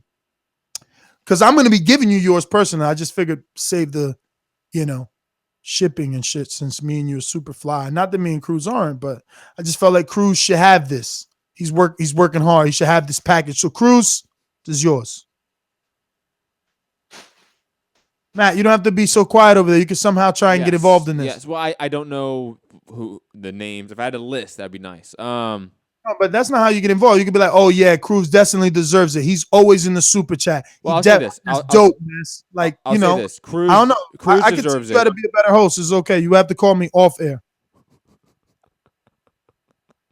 I'll say this. Cruz definitely is going to beat Jose. So I think it's just TBV sanctioning bodies, tipping their hat. Maybe it's a little bit corruption. That's what I think. Alex Lemon. Just deflecting. Alex Limon. Matter of fact, he didn't get to call in. He texted, fucking phone lines went down right when he was calling. I won't deny it. Dollar D Beyonce production. Come with me. That's right. In tribute to Alex Lemon. I actually sent you a nice package because I know you fucking love boxing. So I sent you a special edition Ring magazine. It's still sealed, all right? So you're going to be like the comic book dudes, except I didn't put it in a paperback, so it might get to you all fucked up. That's not my problem, you know what I'm saying? That's not in the budget to give you like special fucking packaging where the magazine doesn't get bent. Like, I wish we were that rich. We're not. We're fan-driven, I'm sorry. But you are getting it. At least you're getting special edition Ring. Oh, shit. Maybe flip it this way. Some weirdo might zoom in on the video and just and try to steal your Ring magazine. That's crazy. So yeah, you're getting a special edition Ring magazine, never before opened, still sealed in the plastic, not this pink one, the clear one like the comic books. And guess what it is? Go ahead, Matt. Should we leave it a mystery since it's like a present? Ooh, let him get excited and call in and tell all the other listeners who aren't Patreons what cool gift he got. You got a fucking point. Plus on this side, check it out. I hit you with 2 shirts because you are my ninja. And I, want me to be a good hostess. Alex Lemon, a guy that, for most people don't know, behind the scenes runs most of our social media accounts all day. Instagram. And he does run Twitter sometimes, especially when like Robbie's asleep. Yeah. Yeah. He does the night shift. He does the night shift for Twitter. But he is phenomenal. Has improved our follower base on Instagram drastically in the time. And even though he works for TBV in our 3-month YouTube ban, whatever, he elevated his own Patreon tier drastically. Became a ringer. So just shout out to Alex Lemon, always just a ride or die. Even though he's Mr. Top Rank, he's also Mr. TBV in our hearts. True. Yes. True. Very true. So I found the other Moreno. Yo, I wonder if you guys are Dominican too, Moreno. Is Moreno a Dominican name? Could be Mexican. Illinois should have Mexicans, right? That's near Chicago. No? Yes? No? Yeah. Chicago is in Illinois. I'm actually getting good. When I started, I had no clue where nothing else was but here. But anyway, Moreno, Raul, this is the 2 brothers. So I found yours. Look, yours is a fat football too, because that just touched my heart. Just warmed my heart. The 2 brothers are possibly listening either together or put each other on. It's like, yo, Ness, you and Matt have found your calling. Matt has found how to be the biggest pain in the ass in the world, and you have found, how to be a good host. You know what I mean? I love being a pain in the ass to you, Ness. It's always a fun job. Mario, I fucking hooked you up. No one on Patreon. Mario left. I don't even know what. So not that Mario. Oh. No, not that Mario. Mario from San Diego, though. So I'm gonna just tell you, I hooked you up because I have never, ever. I need to get that sound bite. Somebody help me get me that. What's that? Chris Tucker? Yes. No. Yeah, that's Chris Tucker. That's Chris Rock or Chris Tucker. One of the Chris's. The point is, I've never, ever. That's Chris Rock, I'm pretty sure. Sent the motherfucker a reward the same month they signed out. I mean, I've never done that shit. Ooh. But I hate this job so much. When your name came across the table this morning while I was doing all this shit, because you signed up today, I said, let me get this shit smooth the fuck out the way right now. So Mario, I can't pronounce your last name, but you in San Diego in that dope ass weather, right? San Diego is by Malibu? No, San Diego's south of LA. It's closer to Mexico than LA. But isn't it considered warmer? Yes, but not drastically. It's only like an hour away from LA. And Malibu's in LA. All right, well, I was all wrong about that. Anyway, Mario, you're in the mail, baby. Let's see who else we got. Christian. Yo, Camillo. Manizi. Look at football. You ain't on that tip, but you are always there for us. You always there. So I sent you a football. That's just the bottom line. Christian Camillo. Both Christians. We got luck with Christians and Matts around here. I swear to God.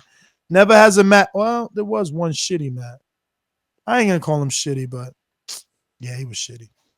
Anyway, they ain't no shitty Christians. So Christian Camillo, yo, check your mail, B. Christian Camillo is always a very active person on social media, interacting with me and stuff. Definitely somebody I definitely love interacting with. He even went to one of the Christians went to, or either one or both went to the Vegas one. I want to say it was Christian Camillo. I could be wrong, but I was kind of drunk that night. Cesar Cortez, it's in the mail. And look, I'm not in a rush at all, guys, because we obviously Matt would be more broke than what he and I both are if it wasn't for you guys. So look, I'm here for you, Jerome. As long as you want Patreons, I'll stay as long as you want. Jerome, here you go. Yours is coming, Jerome Wolf. It's going. Yo, I never even heard of this part of LA. Where? I mean, California. Where?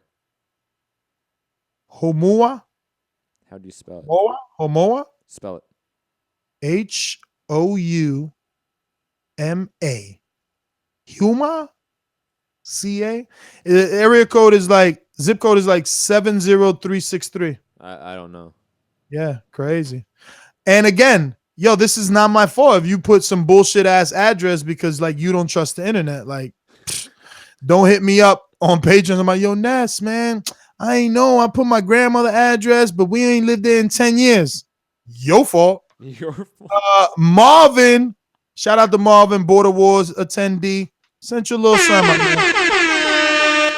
Just had a baby, new job. Shout out to you. Sent your little son just because, you know what I mean? This is actually the bag. I'm sending you this so you could throw the fight. Just saying. Joking. Let me see here. Neil White. Neil, I hope you're still listening, man, because he is probably, word is born. If it was a competition, Neil, Abe, and Dre would be in Cruz. Oh my God, so many. I might have to stop that whole phrase. Neil was at the Vegas appreciation. Yeah. Yes. But he is a huge supporter, loyal listener, Central football player. Get right. It's coming. We did Gary. Let's see. We got big packages. Ooh. My man Lyndon Jones. Yo, remember Lyndon hooked us up for the camp life? Here you go. You got a white package, B. We threw some shirts in there for you. You know what I mean? Throw a little glove. You know what I mean? We got you a glove. We don't believe you. You need more people. No, Jay-Z, there is a glove in there. We swear. Yeah, no. Guess what glove it is? Ooh. Glove Squad! That's right. All right, look, I didn't want to wrap this up. I got to go quicker. Somehow my best friend had an emergency. I'm getting the text right now, so I'm gonna speed read. Oh, speed read. Let's go. Oh, we did Neil White. All right. Oh, look. I don't even got a speed read. There's only like 5 left. Frankie Coleman. Shit. Can't speed read you, bro. Yo, you've been waiting for so long. You a G. You know what I mean? You fucking patient. You know, you could have been like so many that's like, yo, fucking this is an asshole. I signed up 3 months ago, 4 months ago. He still ain't sent me my beer koozie. Whatever it was, the punk ass reward was, and you got mad with me and deleted your Patreon pledge, knowing that meant that one day Matt wouldn't be able to eat some fucking tacos. That being said, Frankie, you didn't do that, and that's why your package is fat. This is a pink one, but it's fat. It's fat, all right? I sent you a whole bunch of shit. Do your thing, Frankie Coleman. You the fucking man, and I hope you put your right address. It won't be my motherfucking fault. Yo, shout out to tacos. I had some earlier. They were delicious. I curse a lot if you haven't figured it out. Donald Banks. Donald, I didn't know if I already sent you something because I figured like I had to have sent you something, but I sent you something anyway because fuck it. It's like Christmas over here. You get a package. And he get a package. Everybody get a package. And in my hand, we got Christian Fernandez, who definitely you get a package. Like I said, Christians have always been great to TBV, so we got to be great to you. And last but never motherfucking least is our other mastermind, Ronald.